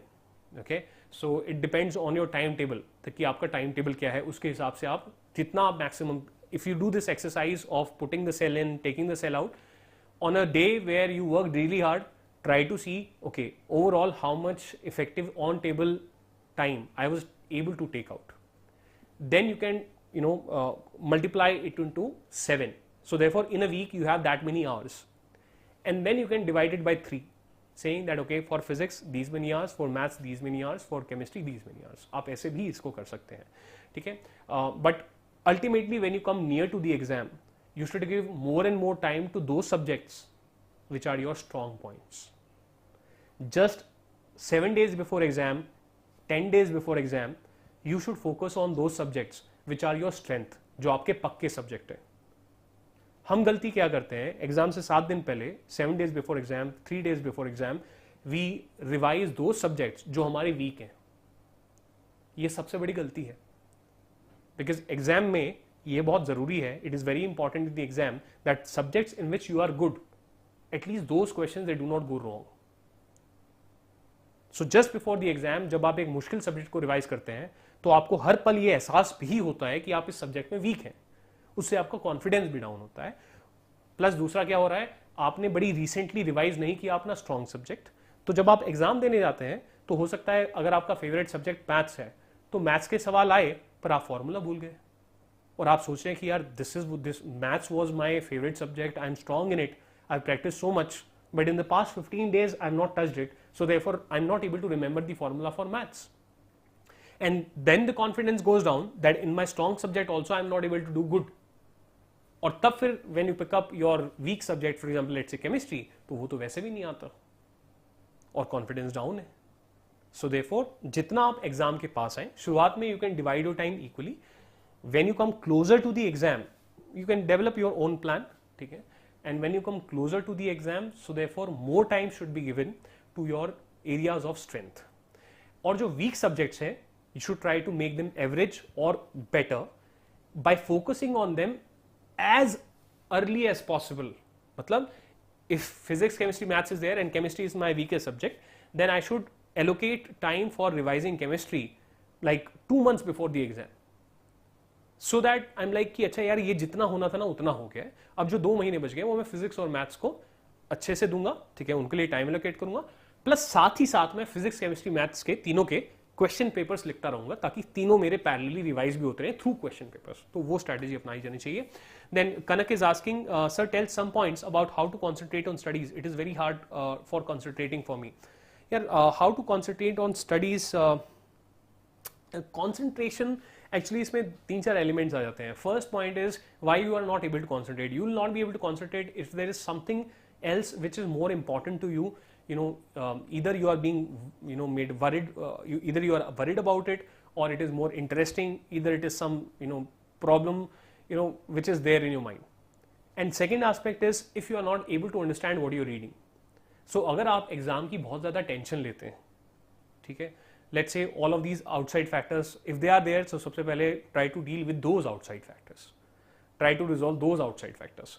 Second component is आपके अंदर anxiety है, you are feeling anxious relating to studies, you are reading but you are not able to understand, concentration goes down, ठीक है. So therefore if you follow all the things that we are discussing in this session, then by the end अगर आप वो सारी चीज़ें करते हैं तो आपकी concentration automatically improve हो जाएगी, ठीक है. So that is what is there. तो let's take a small break of 3 minutes, ठीक है. So let's take a small break of 3 minutes and after 3 minutes we will continue. जो बाकी questions आए हुए हैं उनको हम लेंगे, but पहले थोड़ा सा यहाँ वाला जो ground है वो cover कर लेते हैं. So 3 मिनट में आपको मिलते हैं.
So welcome back students. तो एक चीज़ जो मैं आपको डेमो देना चाहता था, पंक्चुअलिटी। मैंने एग्जैक्टली 3 मिनट कहा था, तो एग्जैक्टली 3 मिनट में वापस हूँ। ये आप डिसिप्लिन अपनी लाइफ में फॉलो करेंगे तो हर जगह आप पाएंगे। ठीक है, सो एनीवेज 2 क्वेश्चन लेते हैं, सिंपल है। Satyam is asking, is NTSC exam gate to entrance in JEE exam? Not directly, but mentally, yes. You come to know the spirit or the mahal, the emotions which are involved, the rigor which is involved in your any competitive exam. तो चाहे JEE exam हो, चाहे या फिर कोई और भी exam हो, क्या उसके अंदर 50% रहता है कंटेंट। तो जेई का कंटेंट ज्यादा एडवांस होगा, रिलेटेड भी होगा एनटीएससी के कंटेंट से, बट ज्यादा एडवांस होगा। बट पॉइंट इज 50% रहती है आपकी psychology, your psychology. So therefore you would be able to groom yourself for preparing for your further exams, right? So that was like one question. So उसके बाद चलो चलते हैं, आगे चलते हैं। ठीक है, आपके लिए काफी चीजें। So how to read NCERT? Curiosity and conceptual clarity, they have been discussed. For example, what is curiosity? So when you read that nation state, तो आपके दिमाग में आना चाहिए that यार what is the, I have heard there is some country also, I have heard the word nation, I have heard the word state, I have heard the word nation state. Try to Google it, what is the difference? You will come to know that country is only land, it is only territory. Country is only land, it is only territory. You will come to know that nation is people living in that country, right? You will come to know that state is the organization which runs the country. That means parliament, Lok Sabha, Rajya Sabha, president, right? The prime minister, the bureaucracy, that is IAS officers, IPS officers, they are the ones who make this state. So state is like a company runs a company's affairs. Similarly, a state runs country's affairs. उसकी एक organization है, Department of Revenue, Ministry of Finance, state ये है. When you say nation state, इसका मतलब होता है when people have created that organization. So like the Constitution of India, it says we the people give ourselves this constitution, and then the Constitution says there will be a president, there will be a prime minister, there will be this, there will be that, there will be a Supreme Court, there will be a High Court. So basically, the Constitution is telling us that the nation, that is the people, they have built this organization. और अगर इस conceptual clarity के साथ हम आगे चलेंगे, हमें कितना सब कुछ आसान हो जाएगा, है ना? Similarly, when we read democracy, monarchy, republic, these kind of things. So देखो हमारे दिमाग में आना चाहिए what is democracy, what is monarchy, what is republic? Is republic, if republic is a different word, then how it is related to democracy? Is every democracy a republic, right? These kind of things. Then what is multi-party democracy? Why do we use a separate word multi-party democracy when there is a word called democracy? Similarly, we read a word representative democracy, we read a word direct democracy, we read a word socialist republic, democratic people's republic, one party state. तो है क्या ये? What is this? If you do not ratify, if you go to Google and you try to type simply what is the difference between multi-party democracy and democracy, some article will come, try to read it, try to find the difference between what is the meaning of representative democracy, why the word representative has been added to it, are there any other forms of democracy? If I Google what are the different forms of democracy, I might come to, these words might be mentioned in that article. तो इस तरीके से curious student जो होता है वो हमेशा life में सक्सेसफुल होता है, right? Now how to read NCERT for NTSC? So NTSC में हमने एक जो देखा दैट अपार्ट फ्रॉम दी, जैसे कुछ स्टूडेंट्स बोलते हैं सर एनसीईआरटी का जो सिलेबस है, एनटीएससी का जो सिलेबस है उसमें डिफरेंस है, there is a difference between the syllabus of NTSE or the questions which are asked in NTSE. So therefore such QR codes they are given in your NCERT. So if you would scan these QR codes, a link will open whereby these additional topics are given. So see, NCERT is also trying to reward the curious students, a student who is curious that what is this, these topics are there, what is there in this topic. So therefore NTSE, they are also trying to reward the curious students. So therefore from here these additional chapters are given which you should read. Then how to make notes? So should we make notes in the first reading to save time? A big no. We should always make notes in the second reading. Topic already discussed. FAQ approach to making notes. This is no separate approach. It is the very same approach that we discussed in the first two slides. That is, whenever, for example, you are making notes on French Revolution, try to develop a basic scheme of things in your mind. मतलब आप normal आप एक देखो यार simple है, FAQ approach क्या है, like let's say Satyam is a very good student. Satyam is devoting 3 hours to 4 hours every day on table study along with the school. When there is a holiday, then he is able to take out 8 hours on table, you know, or 10 hours on table, you know, on very hectic days, you know, when there is no school, he is able to take out that much amount of time for his studies. So therefore, he is a very good student and he is studying for 10th board. Okay. Now, Satyam would be having parents. So therefore, parents, they might ask, father might ask that, okay, Acha Satyam, tell me, what is this French Revolution? Right? Satyam will answer something.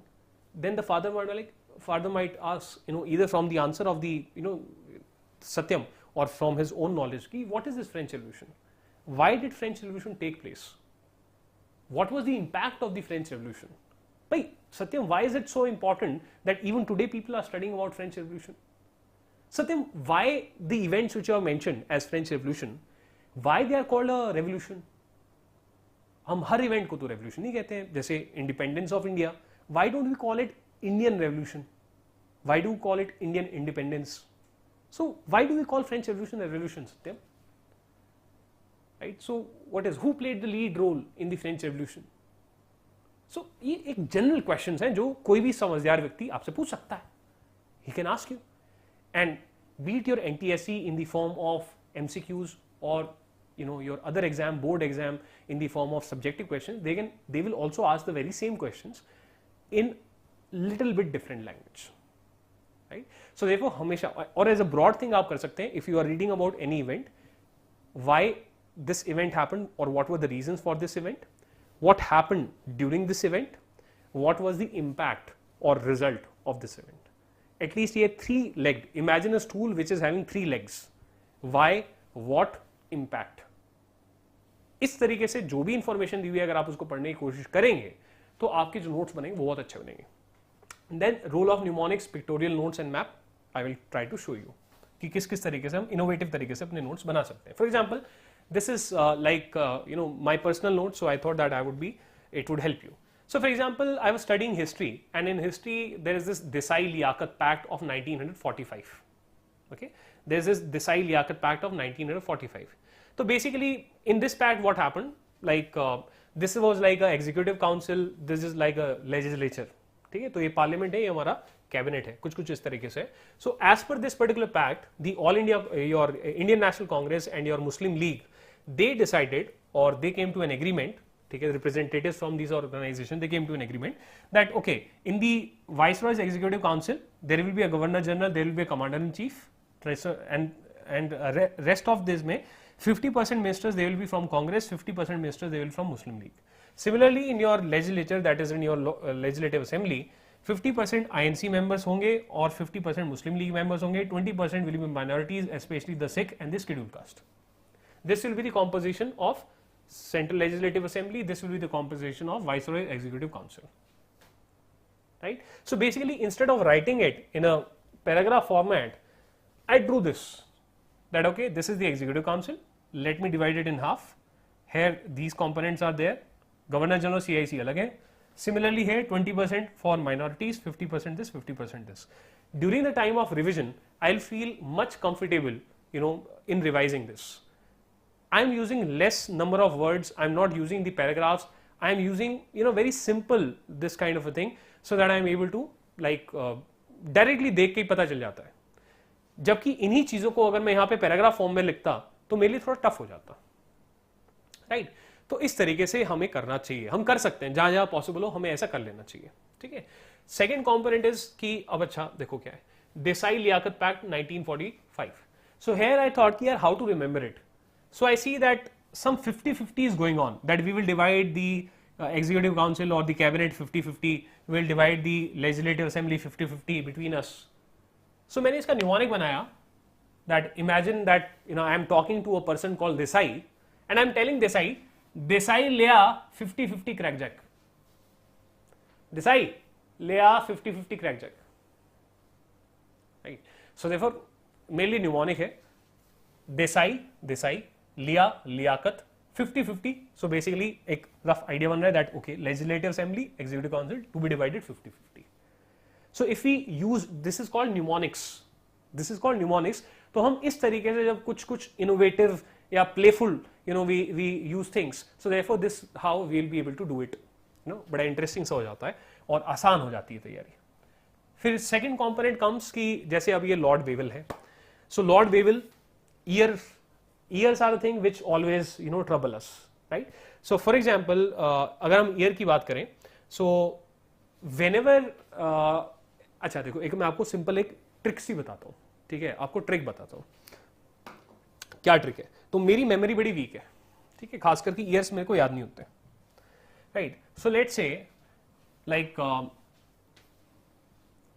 से you come to know about something for the first time, James Bond, and it is so natural for you to write 007. James Bond 007. There is no doubt. No one will be confused that James Bond is 007.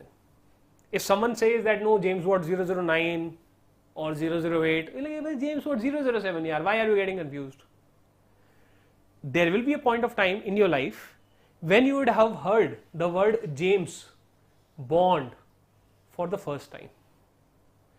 And then you would have heard that it is something 007 for the first time. तो बहुत ही simple एक common sensical चीज को समझिए. Whenever any new information enters into our mind, it gets encrypted in our mind, and that encryption is very important. जैसे कहते हैं ना, first impression is last impression. Similarly, first impression on our mind is also in many ways, a last impression. In many ways, in many of the cases. So basically, when for the first time we read James Bond, we also read 007. So ये चीज हमारे दिमाग में एक तरीके से जम गई, फिक्स हो गई कि जेम्स बॉन्ड इज 007. अब इस नॉलेज को how can we apply to our studies? We get burden by years. We get burden by years. For example, French Revolution,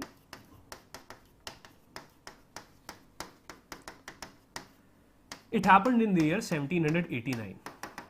and इस तरीके से चीजें हमारी किताब में लिखी हुई हैं, that French revolution it happened in the year 1789 and then that happened, that happened, and then what happens, these people. So इसको अगर हम ब्रैकेट्स में एफआर लिख देते हैं, ठीक है, क्योंकि ज्यादा नहीं लिखेंगे, then the words are continuing, ठीक है, and then it is again mentioned that your French revolution, और in your French revolution the masses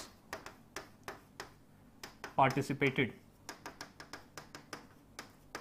In your French Revolution, the masses participated, and then things are again going on. Then again it is written that after French Revolution, a constitutional monarchy was established. After French Revolution, a constitutional monarchy was established in France. SSA लिखा हुआ है, ठीक है. Now, after reading all of this, after reading a whole chapter on French Revolution, I ask you, in which year French Revolution took place? It is quite possible you may not be able to remember. You may not be able to remember. So therefore, you heard the word French Revolution for the first time. Now, whenever French Revolution, now imagine that you are a student with a red pen. So what you do, whenever, so like French Revolution 1789, again, when French Revolution was written, here you, with your own pen, you write 1789. Wherever French Revolution comes, you write 1789. So therefore, for you, it is not French Revolution. It is always French Revolution 1789, French Revolution 1789, French Revolution 1789. For example, you have friends, right? Like my name is Himanshu Khatri, right? I am talking to Rudra, and Rudra tells me, sir, I am Rudra Pratap Singh. Now, if Rudra had told me, sir, I am Rudra Kumar, then I would have associated the face of Rudra with Rudra Kumar, and I would have remembered that this person is Rudra Kumar. Whenever he meets me, my mind tells me Rudra Kumar has come. So therefore, try to use this thing that whenever the book mentions the word French Revolution ever, always try to write down 1789. So for you, it is not French Revolution. For you, it is French Revolution 1789. FR 1789. FR 1789. Right? Similarly, for example, your American Revolution, it happened from your 1765 to 83. So therefore, can we write American Revolution as 6583? So whenever the American Revolution comes, we write American Revolution 6583, AR 6583, AR 6583. हाँ, हमें ये rough idea रहना चाहिए कि ये 1700s में हुई थी. We should have a rough idea that this happened in 1700s. But otherwise, AR 6583, AR 6583, AR 6583. This way, whenever American Revolution comes, you take out your pen and उसके ऊपर में ऐसे लिख दो AR 6583. This way, you will not have trouble in remembering the years. You will not have trouble in remembering the years, right? तो इस तरीके से हम इस चीज को कर सकते हैं. Okay? Similarly, जैसे अब लॉर्ड वेवल है, अब मैंने क्या किया, इनके टाइम पे जो जो चीजें हुई थी, whatever things which happened during the time of Lord Wavell, वो मैंने यहाँ पे ऐसे टॉपिक्स लिख लिए. That Wavell plan, INA's Imphal campaign, INA agitations, naval ratings, election results. तो ये मैंने ऐसे एक बना लिया. So basically I came to know that okay during the time period of Lord Wavell these things happen. तो ये आप बाकी चीजों में भी कर सकते हैं, ये भी एक तरीका है समरी टाइप बनाने का. सिमिलरली न्यूमोनिक्स का एक एग्जांपल आ जाता है. ठीक है, तो न्यूमोनिक्स के एग्जांपल को देखते हैं. वर्ल्ड हिस्ट्री की जब बात करते हैं, so in world history there is something which called Dawes plan which happened in 1924. Locarno treaties they happened in 1925. Kellogg's Brand Pact, it happened in 1928. Young Plan, it happened in 1929. Now it becomes many of the times NTSE asks questions on chronology, that which event happened first, and they give you option. So if this is A, B, C, D, they might give you A. They might give you an option like what is the right order, A, C, D, B, इस type से. They might call you C, A, B, D. ठीक है, इस तरीके से NTSE में options are given. अब इसको याद करने का तरीका क्या है, न्यूमोनिक्स की फॉर्म में, राइट? जैसे एक ऐसी मेरे को बनाया, मैं डॉज प्लान दो प्लान, तो मैंने इसको ऐसे बना लिया कि ये क्या कह रहा है, ये कह रहा है दो प्लान. ठीक है, लोकार्नो ट्रीटी, लो treaty. Kellogg's brand pact, Kellogg's breakfast cornflakes. ठीक है, मैं कहा अच्छा केलॉग्स कॉर्नफ्लेक्स, मैं कहा यंग, मैं कहा केलॉग्स खा के तो यंग होते हैं, when we eat Kellogg's we get young. तो मैंने इसको बनाया खाओ केलॉग्स रहो यंग. सो मेरे लिए ये इवेंट ये बन गए. And then I thought that okay, life में, in life first you have to give efforts to life, and then the life gives you back rewards, right? First you give efforts to life, पहले आप देते हो, तब जिंदगी आपको कुछ वापस देती है, right? So therefore मैंने इस तरीके से बना लिया कि पहले आता है. So दो प्लान, लो ट्रीटी, खाओ केलॉग्स रहो यंग. तो मैंने ऐसे बना लिया, ये मेजर इवेंट्स हैं. दो प्लान, लो ट्रीटी, खाओ केलॉग्स रहो यंग. और मैं इसको कभी नहीं भूलता हूं, I never forget it now. तो इस तरीके से wherever possible, wherever it is coming very naturally, you can think of these mnemonics. They are very good. दो प्लान, लो ट्रीटी, खाओ केलॉग्स रहो यंग. ठीक है, और मोदी जी से भी सीख सकते हैं इस केस में. So like Modi ji uses so many acronyms. Modi ji uses so many acronyms. He might say that India is now going to screen. तो भैया S से कुछ होगा, C से कुछ होगा, R से कुछ होगा, E से कुछ होगा, A से कुछ होगा, M से कुछ होगा, है ना? तो basically we can learn from Modi ji also, right? So therefore इस तरीके से हमें इस चीज को करना चाहिए. ठीक है, तो ये इस तरीके से हम इस चीज को देख सकते हैं. सिमिलरली एक और एग्जाम्पल है, when you do unification of Italy. So these are the events. In 1859, Sardinia allied with France to defeat Austria and captured North Italy. In 1860, Garibaldi freed Sicily and Naples, that led to formation of Kingdom of Italy. In 1866, Venice captured via a war between Italy and Prussia fighting on one side, Austria on another side. In 1870, Papal States, they were captured by Kingdom of Italy by taking benefit of Franco-Prussian war. ठीक है, तो इस तरीके से. तो यहाँ मैंने क्या बना दिया, I imagine that okay, Sardinia, ऐसी for remembering, I imagine that Sardinia is a girl and उसका boyfriend है France. ठीक है, तो मैंने कहा 60-year-old Sardinia went to North Italy with France. So see, Sardinia allied with France, so they are together and they are capturing North Italy. That means they are going to North Italy. So basically बना दे 60-year-old Sardinia went to North Italy with France to buy silly Italian apples.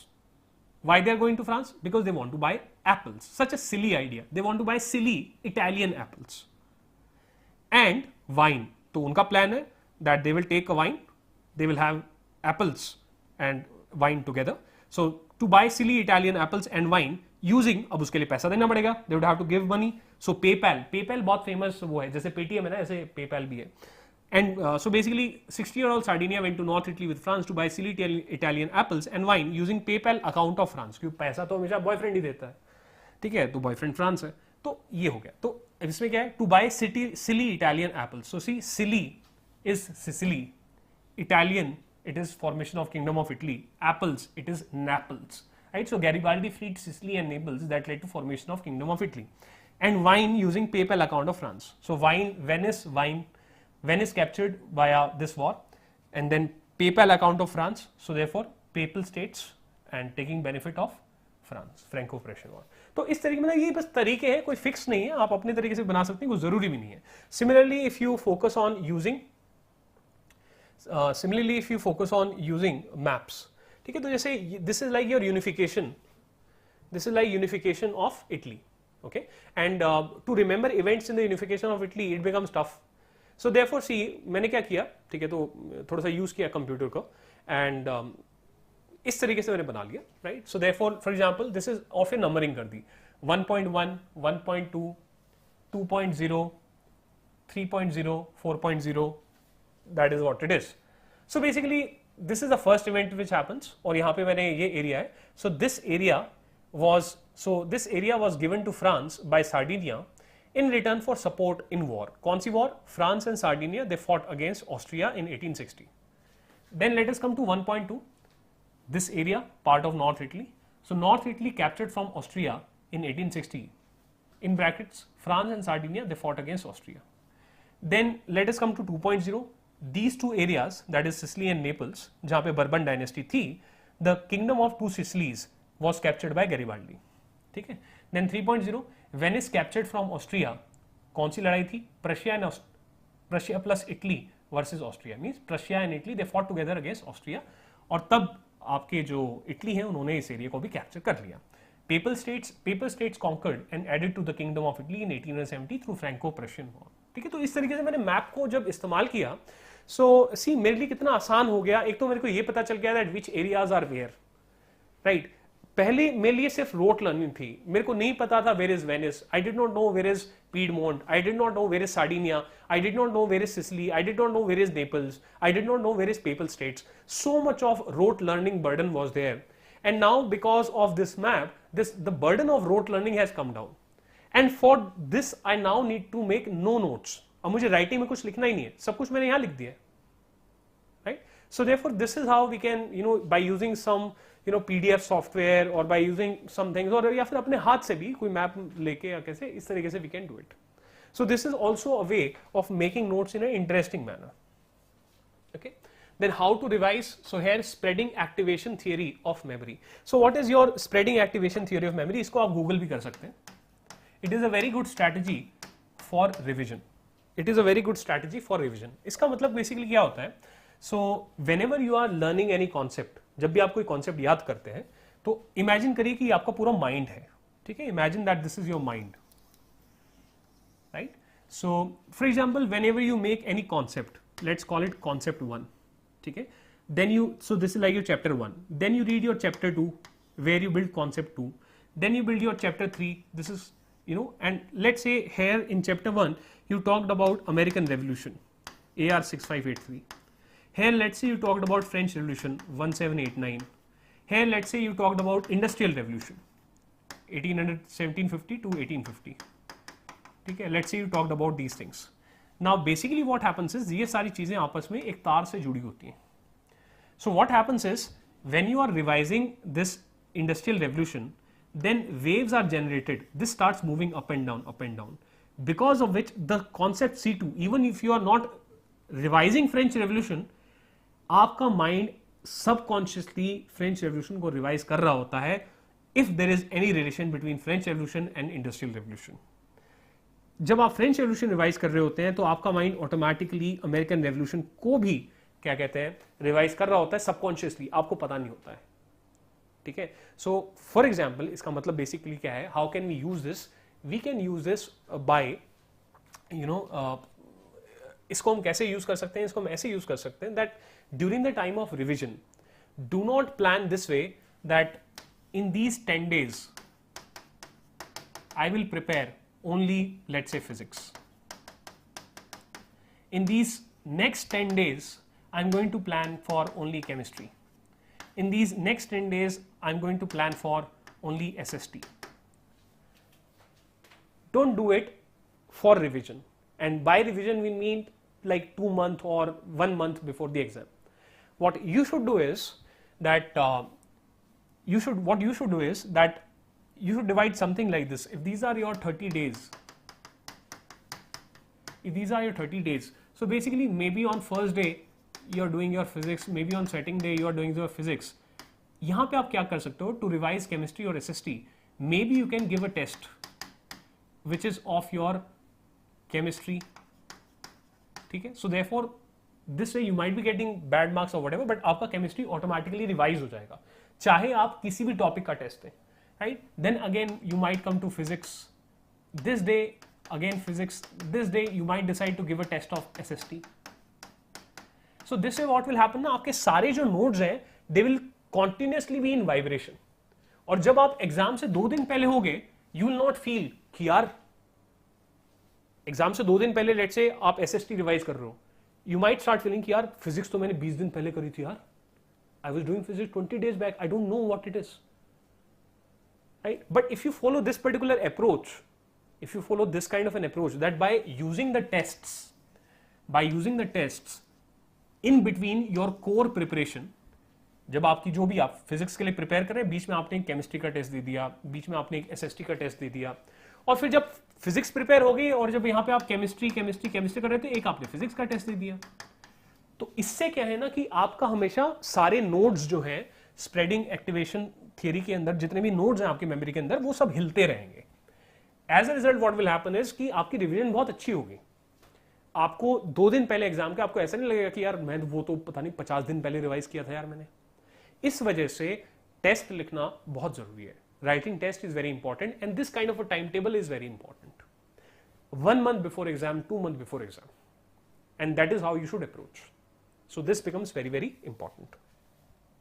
Okay, कुछ questions हैं वो देखेंगे, but एक बार क्या कहते हैं, अच्छा इस पे ठीक है. तो यहाँ पे हम हैं 13th पे, ठीक है. सो ये सारी चीजें हैं, ठीक है. That good marks increase self esteem, force to make interconnections, ये सब फायदे हैं आपके राइटिंग टेस्ट के, ठीक है, जो कि उससे मैंने बताया. तो टेस्ट राइटिंग बहुत ज़्यादा इंपॉर्टेंट है. उसके बाद फिर कुछ क्वेश्चंस भी हैं, ठीक है. Before we move on to questions, इसका एग्जांपल मतलब लेके, तो before that let us take a couple of questions which are there on the screen. So for example, so Satyam का आंसर कर दिया था, रुद्र का भी हमने आंसर कर ही दिया है फोकस से related. Aman is asking have you cleared UPSC and IIT. हाँ, दोनों क्लियर किए मैंने, ठीक है. I have cleared both. Hamza Khalid is asking sir I meant बिना ब्रेक के पढ़ना सही है. अच्छा, यहाँ जब तक आपको ठीक लगे, बट जो द रिसर्च इट टेल्स कि आपकी रिसर्च कहती है कि आप एट मैक्सिमम आप 1 घंटे 1.5 घंटे के बाद आपको एक छोटा सा 5 मिनट का ब्रेक, 10 मिनट का ब्रेक ले लेना चाहिए, वरना mind automatically goes to subconscious sleep, ठीक है. सो उस तरीके से. Shashi is asking sir we have to study each subject every day. नहीं, you don't have to study each subject every day. You can divide your preparation like this, that for example आपने मतलब पहले दिन you are doing physics, आपने plan बना लीजिए that minimum 3 days continuously you know I will be studying physics, और 4 days continuously I will be studying physics. तो at max in a week, जैसे वीक में आपके 7 दिन होते हैं, तो एक दिन आपका ब्रेक का हो गया, तो 7 - 1 आपके 6 days हो गए. तो 6 days को आप मतलब या तो आप ऐसे कर लीजिए कि मैं 3 और 3 की बकेट्स में डिवाइड कर लूंगा, दैट इस हफ्ते मैं फिजिक्स पढ़ रहा हूँ और केमिस्ट्री पढ़ रहा हूँ, नेक्स्ट वीक में रोटेट कर लूंगा. सो अगले जो 6 दिन आएंगे तो उसमें मैं 3 and 3 दोबारा डिवाइड कर लूंगा, ठीक है, अगर फिजिक्स केमिस्ट्री मैथ्स की बात कर रहे हैं, ठीक है. और तो यहाँ पे मैं केमिस्ट्री कर लूंगा और यहाँ पे मैं मैथ्स कर लूंगा. प्लस अगर जैसे एनटीएससी के लिए हम प्रिपेयर कर रहे हैं, so similarly what we can do is कि इस 2 की ब्रैकेट जो 3rd वीक हमारा आएगा, तो उस 3rd वीक में अगेन हम 3 और 3 में डिवाइड कर लेंगे. तो यहाँ पे आई will be doing my polity, ठीक है, and here I will be doing let's say my history, right. So इस तरीके से एटलीस्ट 2 की buckets पे, because some amount of continuity is also required. Because if on day 1 if you are preparing for history and then second day you suddenly switch, अभी तो interest आना start ही हुआ था और अब एकदम से physics पे shift कर गए, mind के लिए बहुत ज़्यादा rotation सा हो जाता है, बहुत सारा. So in the beginning what you should do is like you can go for 3 subjects in a week, or ideal will be 2 subjects in a week, but that depends that how your mind is. But I will definitely not suggest कि go for 6 subjects in a week. मतलब ये थोड़ा ज़्यादा हो जाएगा. Going for 6 subjects in a week that I will allocate 1 day to each subject थोड़ा ज़्यादा हो जाएगा. Shashi is asking, ठीक है तो हो गया. Then Shivani is asking, sir, I score marks everywhere like infinity, class test, periodic test, etc. Very good. But I am not able to score marks in the final exam. What could be the reason? Reason? Bhagavad Gita. Reason? Examination temperament. Reason क्या है? Reason ये है that we make our relationship with knowledge impure. We make our relationship with knowledge impure. We become materialistic. That is the reason. What is the reason? When you are studying at infinity, you see at the heading that this is an infinity question paper. This is question 1, this is question 2, this is question 3, this is question 4, this is question 5, this is question 6. You attempt it, you get very good marks. Then when you are in your school, class test is taking place. This is your school and this is question 1, this is question 2 and so on and so forth. You score very good marks. Then when your comes finals, board, NTSE, this is question 1, 2, question 3 and so on and so forth. Here you do very poor, here you do very good, here you do very good. Shivani, like rest of the 99% of the students, you are brand conscious. You are brand conscious. You get conscious that the brand of these questions. Now let's say this question is 2 into 2 plus 125 divided by 60. Okay, and same questions are coming. Here you get brand conscious. You do some calculation mistake. I'm taking a very simplistic example. Here you are not brand conscious. Why you are not brand conscious? Because you knew that even if you fail in infinity, nothing is going to happen. Even if you fail in class test, nothing is going to happen. But you knew that if you fail in NTSE or in final, something is going to happen. That's why your examination temperament, it went down. That's why your hands, they become sweaty. That's why the heartbeat, it is a little more. You became brand conscious. So therefore, I would say, remove the brands, develop a pure relationship with the questions and you. Your question and mind. Cross this, cross this, cross this. If we can reach such a stage, whereby we don't care कि ये question किसने पूछा है. We don't care कि ये question किसने पूछा है. Who has asked this question? But we simply focus on question. Why the person who is asking the question changes our behavior. That means कि हम इसके अधीन हो रहे हैं. और भगवद गीता क्यों? कर्म कर फल की इच्छा मत कर. कर्म कर फल की इच्छा मत कर. यहां एक फल है, यहां एक फल छुपा हुआ है जो कि हमारे बिहेवियर को चेंज कर दे रहा है. यहां पे कोई फल नहीं छुपा हुआ तो हम अव्वल करते हैं. It happens with everyone. Sachin Tendulkar in final world cup final fails, but Sachin Tendulkar in the league matches scored like anything. It happens with everyone, and therefore it is not easy.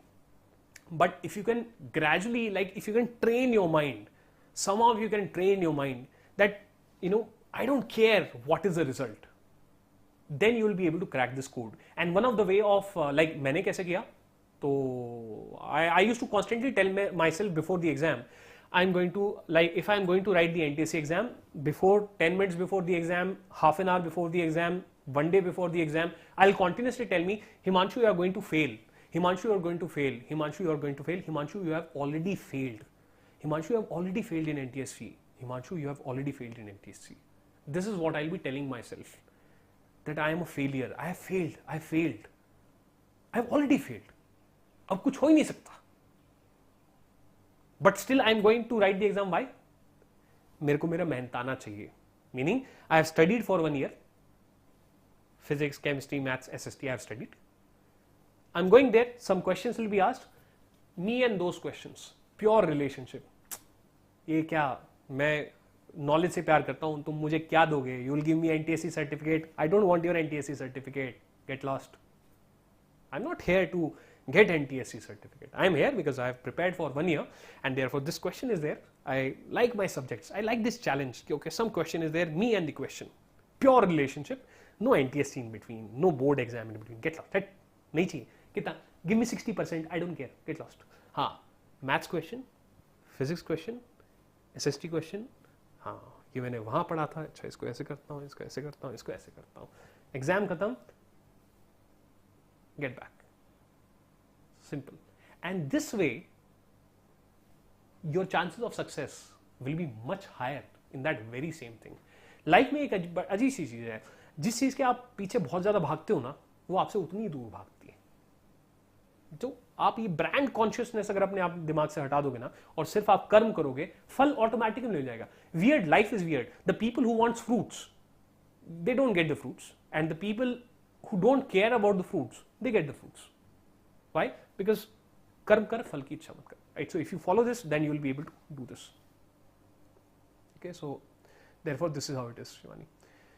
Then Preeti is asking, I study a lot without any break and read some topic 3-4 times and also make notes, but still my marks are not good.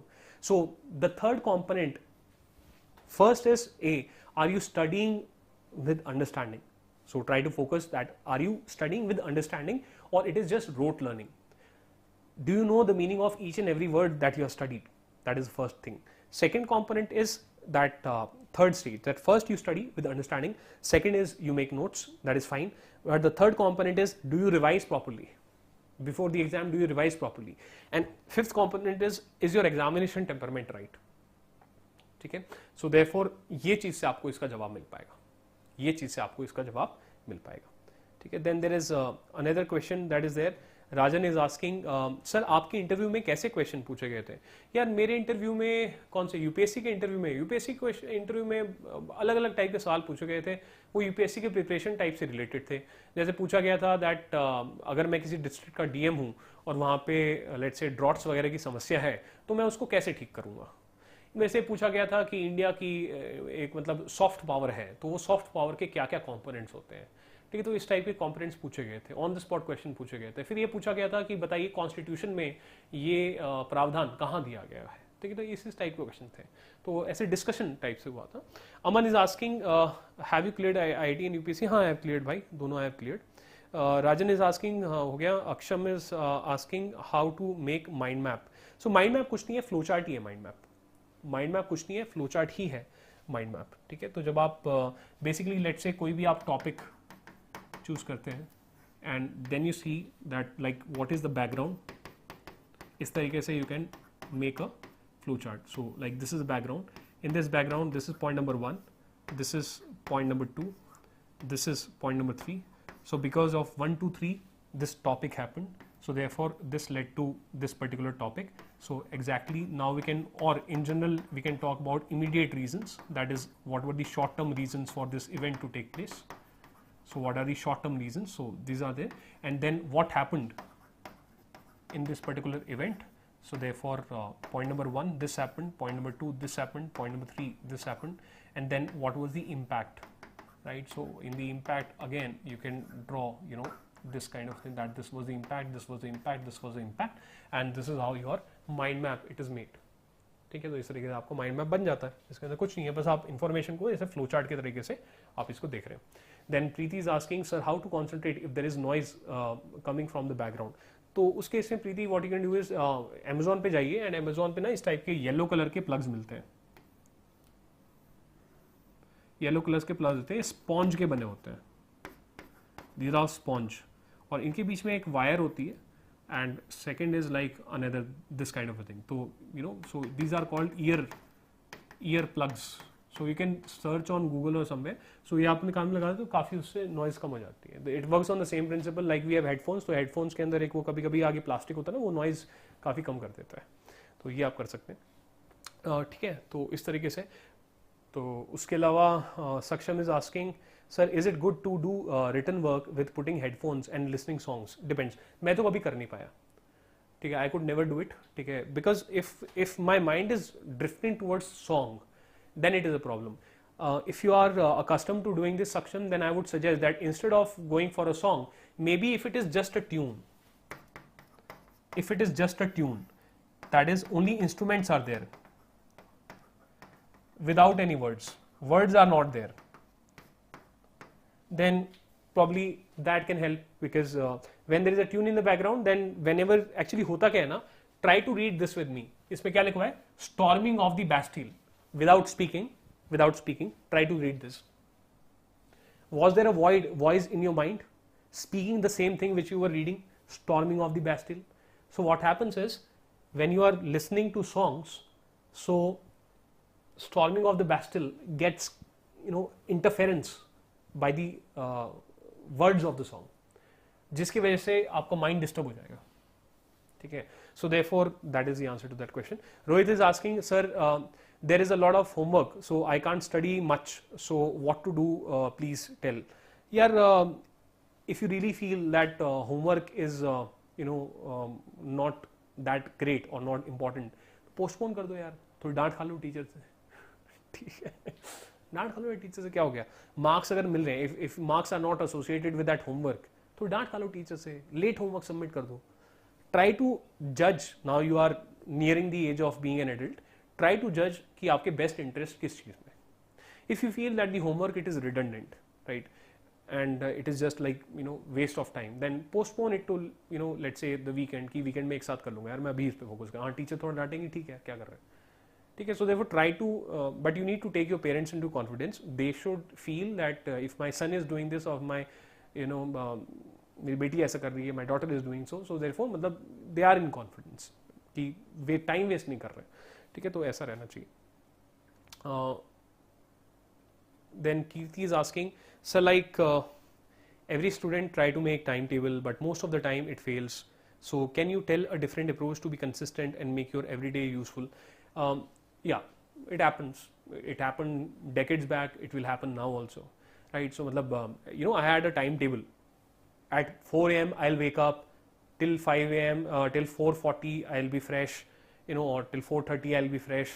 Okay, and then I'll start studying. I'll study for 3 hours. Then I'll take a break of 15 minutes, half an hour. Then I'll do this. Some relative came.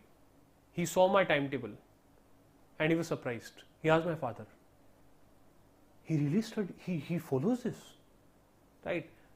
In reality, I could never follow it. It happens. We make timetables as if we are machines. Okay, so that is the truth for everyone. The best way is try to make timetable not at daily hour level. Try to make timetable like at month level. Try to make timetable at week level, right? So if you are like, these are months, right? So Jan, Feb, इस तरीके से months हैं. And within these months there is week 1, there is week 2, there is week 3, there is week 4. So therefore try to make timetable at week level. That in this week I'll be studying physics. Do not assign yourself goals as such ki I'll be studying 4 chapters, I'll be doing 5 chapters.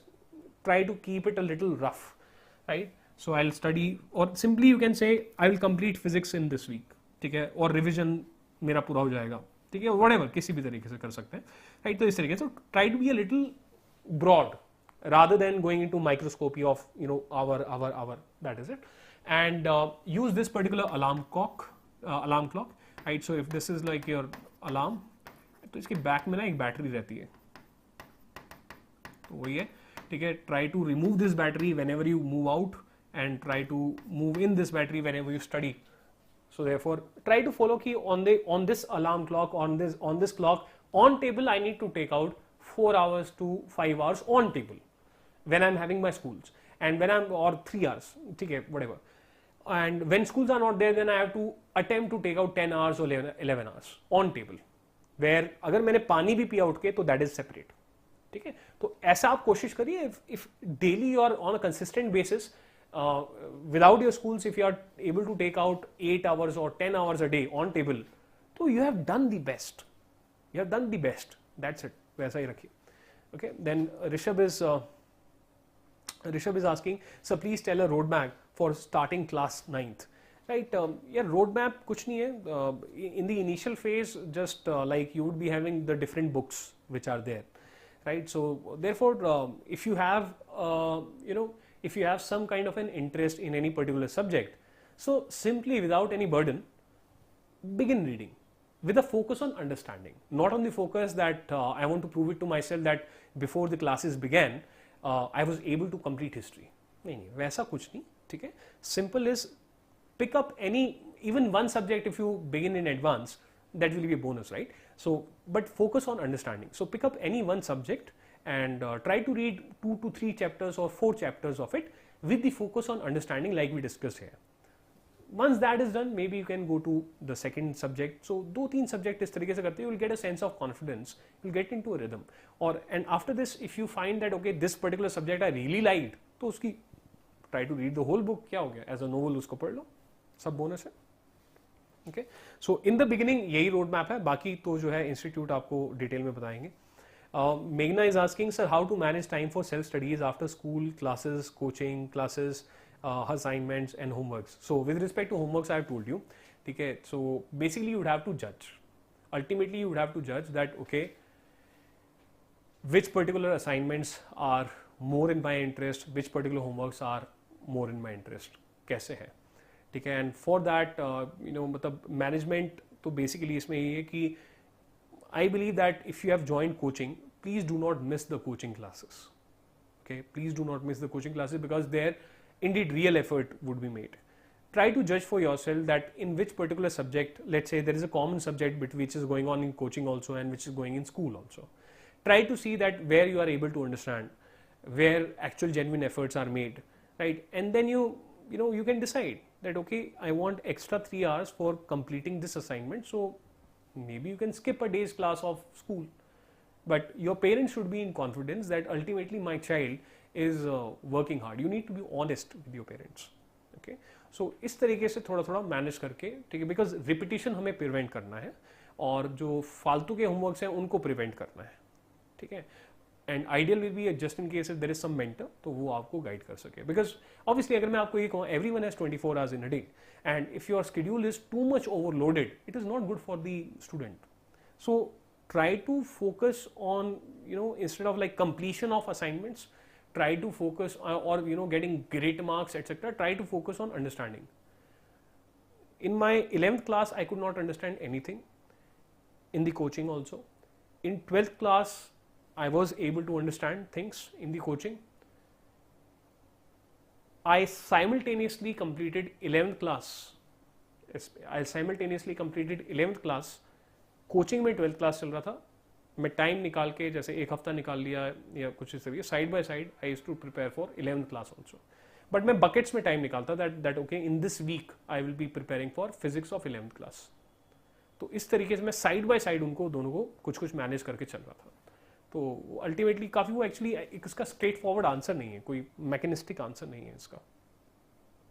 Okay, so just थोड़ा सा और देख लेते हैं. अच्छा, ये questions देख लेते हैं, ठीक है, एक दो सैम्पल क्वेश्चंस देख लेते हैं. For example, consider the following events related to the French Revolution and identify the correct chronological response from the options given thereafter. So, convocation of Estates General, storming of Bastille, peasant revolts in the countryside, third estate forms National Assembly. Now, the right answer is this. That is, first it is this happened, second it is your this happened, third this happened, and fourth this happened. So therefore, अब इस case में क्या है? So therefore, chronology becomes important. But frankly, if you understand the story of it, तो आपको ये सब कुछ याद ही नहीं रखना पड़ेगा. कैसे? For example, if you know that if this is your French Revolution, right? If you know that why the French Revolution happened, okay?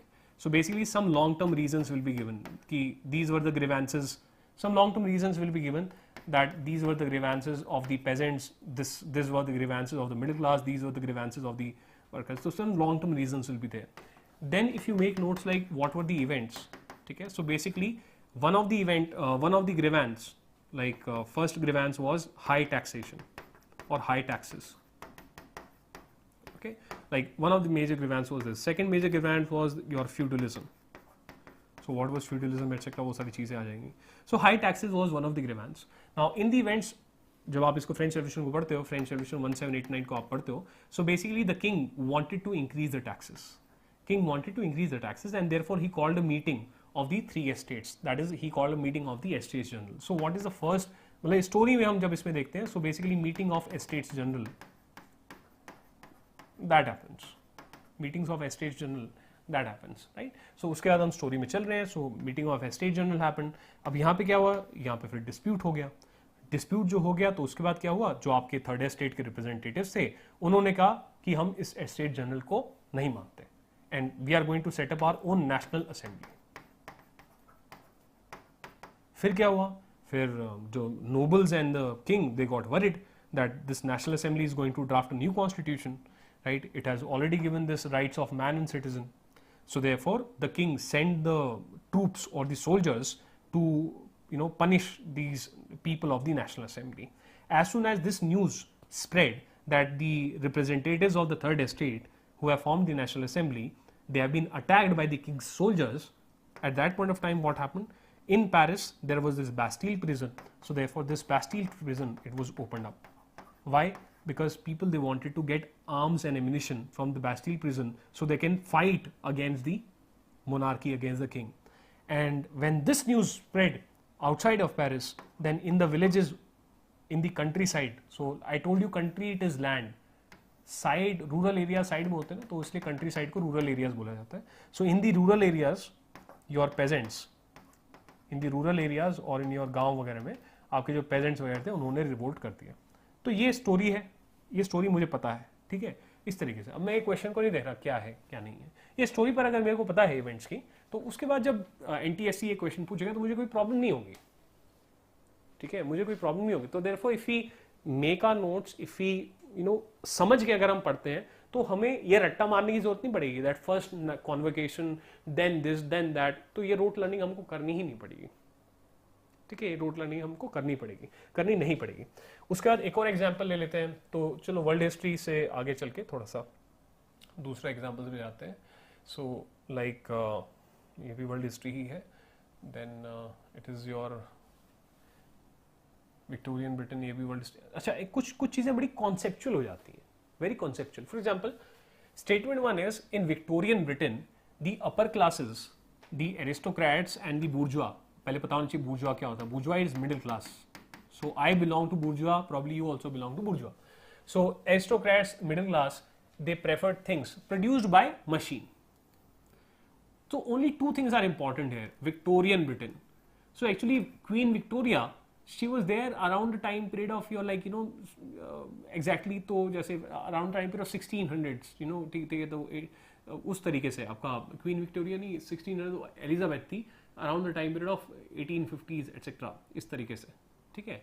So Victorian Britain, तो ये कॉम्पोनेंट्स आपके वो हो जाते हैं, ठीक है, दैट ये किस टाइम पीरियड में था और ये किस टाइम पीरियड में था. और second component is that machine goods were mass produced and were easily available. तो अगर हमें विक्टोरियन उसका पता हो और उसका पता हो तो इन तीनों में से मतलब जो भी है, आई एम नॉट श्योर कि यही राइट आंसर है, कहीं से पिक किया है मैंने, बट इस तरीके से इसको करा जा सकता है. फिर उसके बाद ये देखो, जैसे consider the statement given below and select the correct explanation from the responses given thereafter. क्या है? 1878 वर्नाकुलर प्रेस एक्ट. तो अगर हमने वर्नाकुलर प्रेस एक्ट पढ़ा है तो उसमें हमें पता चलेगा कि वर्नाकुलर प्रेस एक्ट के अंदर क्या कॉम्पोनेंट था. That the newspapers, the printers, the publishers, they had to deposit certain advance money to the government. And if the government find that now this newspaper has published something which is anti-government, then the money which has been deposited to the government, that will be seized. It will not be given back to the newspaper. That was Vernacular Press Act. तो जब हम इसका ये देखते हैं, so in 1878 the Vernacular Press Act was passed. So Englishman criticized the printed matter objectionable to the government. After the revolt of 1857, the British wanted to clamp down on the Indian press. But this is 1857, Vernacular Press Act is 1878. So gap of 20 years? Nahin yaar, this should not be the answer. If they need to clamp down on Indian press, they should clamp down in 1857 itself. Why wait for 20 odd years? British rule needed to be celebrated by the journals and the papers. I know it, ये तो गलती है, because I have read Vernacular Press Act. There the issue was that if the newspapers they are publishing anti-government articles, then money can be seized. And next is nationalist newspapers grew in numbers and needed to be controlled. Now they are asking for me correct explanation, and I am confused between these two. Because as per the Vernacular Press Act, if any matter was objectionable, then the government could seize the money. So therefore Englishmen criticize the printed matter objectionable to the government. So ये बात सच है, गलत नहीं है. But was this criticism, अभी कहना ये criticism बड़ा, if someone is just criticizing, ये बड़ा छोटी चीज हो जाती है. Someone is criticizing, that's it. इस सेंटेंस में वेट है. एक न्यूज़पेपर से कुछ फर्क नहीं पड़ता है, ठीक है. So print Englishman criticise the printed matter objectionable to the government. हाँ, they will criticise, but criticism की वजह से कोई, no one brings a law because of a criticism. Someone brings a law because either they want to solve some big problem or they have some big fear. In this fourth, your nationalist newspapers grew in numbers. So you see, that means it gives, grew in numbers means ki bahut zyada, so the size is there and needed to be controlled. So therefore to control nationalism, this thing was brought in, and therefore this is the right answer. Here an Englishman criticized the printed matter objectionable to the government. No, they did not just criticize, and it is here they are asking for reason. Reason is this. They are not simply just criticizing. Reason ये है. तो नहीं, ये topic हम properly discuss करते तो मैं इसको और ज्यादा अच्छे से समझा पाता आपको. तो इस तरीके से हमें चीजों को अप्रोच करना चाहिए, ठीक है. अब समय हमारा नियरली पूरा हो गया है, बस अब हम जो क्वेश्चन है उनको आंसर करेंगे और फिर हमारा सेशन जो है डन हो जाएगा, ठीक है. तो Meghna is asking how to manage time for self studies, तो वो तो बता दिया हमने. Kirti is asking, in the online era our mind gets diverted by a hell lot of distractions, and it is very obvious that when we study those different things they come in our mind, so it made study a bit difficult but cannot control. So basically, I mean, so the point is that in this particular scenario, what is important? In this scenario, the thing that is important is self discipline. अब वो self discipline हर बच्चा अलग अलग तरीके से लेके आ सकता है. कैसे लेके आ सकता है? I will try to find balance. You don't have to be on Instagram as well as on Facebook as well as on Twitter. Choose one platform, ठीक है. Plus you have WhatsApp also, right? WhatsApp, Telegram. Choose one platform, ठीक है. Try to restrict yourself to one platform. कि you don't have to be present everywhere. You don't have to be in every party in the town. Choose one platform, right? That is one aspect of controlling it. Second aspect is that can there be positive utilization of these platforms? Can you make a WhatsApp group of students who are serious towards the studies, and you can pin that WhatsApp group, convince those friends that let us be active, let us talk about our doubts to each other on WhatsApp, right? And therefore this way, even if you are spending time on WhatsApp, maybe 30 to 40% of the time or 20% of that time it will be going towards something which is helping your studies. It is quite possible someone ask a doubt on that WhatsApp group and then you have to कि यार इसका मैं बताती हूँ, ठीक है. So therefore now you are driven towards studies. So can there be positive utilization of these groups, of the WhatsApp groups, of these Instagram, etc. On Facebook page, can you join on Facebook, can you join certain pages or certain other groups which are connected with, you know, some kind of study kind of thing, and where there is some kind of a competitive kind of atmosphere which is fun also and which is like driving you to this kind of a thing, right? So you know, there can be Facebook pages which help students study in a fun manner. There are like YouTube channels which try to explain concepts in a very fun manner. So if I am a dedicated student, I need a break. I need to go on YouTube. But while going on to that YouTube, instead of spending all my time on issues which are not connected to studies, can I do something else? For example, इसी में I had one slide for you, ठीक है, last में. So these are the different questions I was planning to discuss. But anyways, sample questions हो गए, उससे कोई issue नहीं है. Like this particular. So for example, if I have to, spend my time, can I, so these are on Amazon Prime, on Netflix, on Hotstar, these are there. Can we, instead of watching, some random movie, can we see World War II in color? Can we, watch Forgotten Army? Can we talk about Franklin D. Roosevelt, who was the president of the US in the World War II and who solved the Great Depression problem, the wheelchair president? So we are taking a break, but our breaks, they are also constructive. Right? तो अगर हम ऐसे करें ना, तो I think it can be good. Then aspirations. Sir, do you make routine but you have to change your routine every day? हाँ, हो जाता है यार, बहुत fluid होता है. मतलब ऐसा कभी कुछ, you are not a machine ना. तो targets they will be missed, they would have to be revised. तो चेंज होता रहेगा. Shivani is asking, sir JEE की प्रिपरेशन में सबसे ज़्यादा किस चीज़ पे फोकस करना चाहिए? सबसे ज़्यादा फोकस करना चाहिए अंडरस्टैंडिंग पे. वो मैं शुरुआत से ही वो स्ट्रेस कर रहा हूँ उस चीज़ को. If you will focus on rote learning, if you do not understand, issues like, like your mechanics, your fundamentals of mechanics, fundamentals of like, why exactly, मतलब किस तरीके से आपका ये जो होता है different formulas, how they are working, ठीक है. तो आपको momentum वाला चैप्टर हो गया, जैसे momentum चैप्टर बहुत इंटरेस्टिंग है फिजिक्स में, ठीक है. तो basically you would have to focus on the understanding part. ठीक है, अंडरस्टैंडिंग पार्ट पे अगर फोकस नहीं करोगे, सिर्फ रोड लर्निंग पे फोकस करोगे तो जेई क्लियर नहीं होगा. ठीक है, तो बाकी तो ये बहुत लंबा क्वेश्चन है, लंबा आंसर है इसका. Sir, is it good to watch cartoon and doing homework और listening songs and doing homework? हाँ, कोई प्रॉब्लम नहीं. Depends what is the homework. अगर homework it is very random kind of a homework, ठीक है, जो कि ऐसे ही हो जाएगा, तो ठीक है, तुम्हारा ब्रेक भी चल रहा है और होमवर्क भी हो रहा है, ठीक है. But if homework is something serious, right, so at that time matlab try to not watch cartoons, okay. So it depends what kind of homework it is. Saksham is asking, sir, during these times of difficulty I am unable to give my fullest to my studies, so kindly advise. So Saksham, you would have to tell me that what exactly the difficulty is that you are facing, right? So I mean, that will, without that my answer will be very flimsy, nakli sa rahega. Saksham is asking, sir, like nature background tunes, हाँ, anything which interest you. आप bore भी नहीं हो जाने चाहिए, कुछ कुछ चलता रहे, कुछ भी म्यूजिक ही चलता रहे. आपको हार्ड रॉक सुनना पसंद है, वही चला लो यार, बट पॉइंट वर्ड्स नहीं होने चाहिए, ठीक है, वर्ड्स नहीं होने चाहिए, मतलब एनी काइंड ऑफ ट्यून्स, ठीक है. So this is aspiration is asking, sir, is it good to do 3 chapters a day or 1 chapter per day but doing everything in that 1 chapter? So therefore I would not try to disturb my, I mean, usually try to have buckets. If in one day you have 6 hours and you still there is some compulsion, some assignment कि आपको 2 subjects करने हैं, तो try to divide.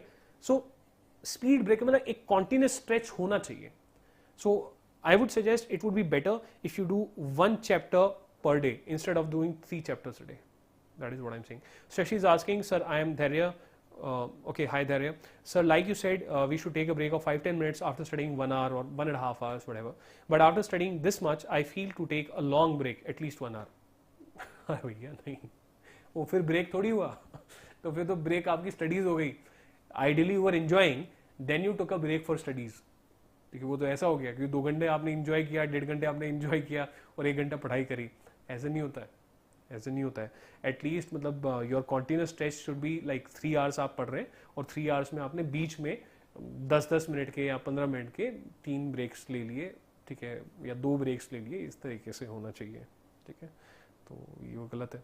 Then Saksham is asking, during these times of difficulty I am unable to give my fullest to my studies, so kindly advise. So okay, since you are asking the question for the second time, so this is like the last question that I will take. So I mean, it depends. Maybe someone is maybe you have lost someone in your family, that can be one thing. Maybe you are going through COVID, or maybe there are economic problems at your place because of the because COVID has impacted the economy like anything. तो मतलब I would like to suggest कि इसको आप क्या करो. तो basically आपके मन में बहुत सारे इमोशंस होंगे, a lot of emotions would be there inside you Saksham, where you would be wanting to help your family, ठीक है. I am assuming because you have not mentioned the difficulty, so I am assuming, and this answer is applicable to many other students also.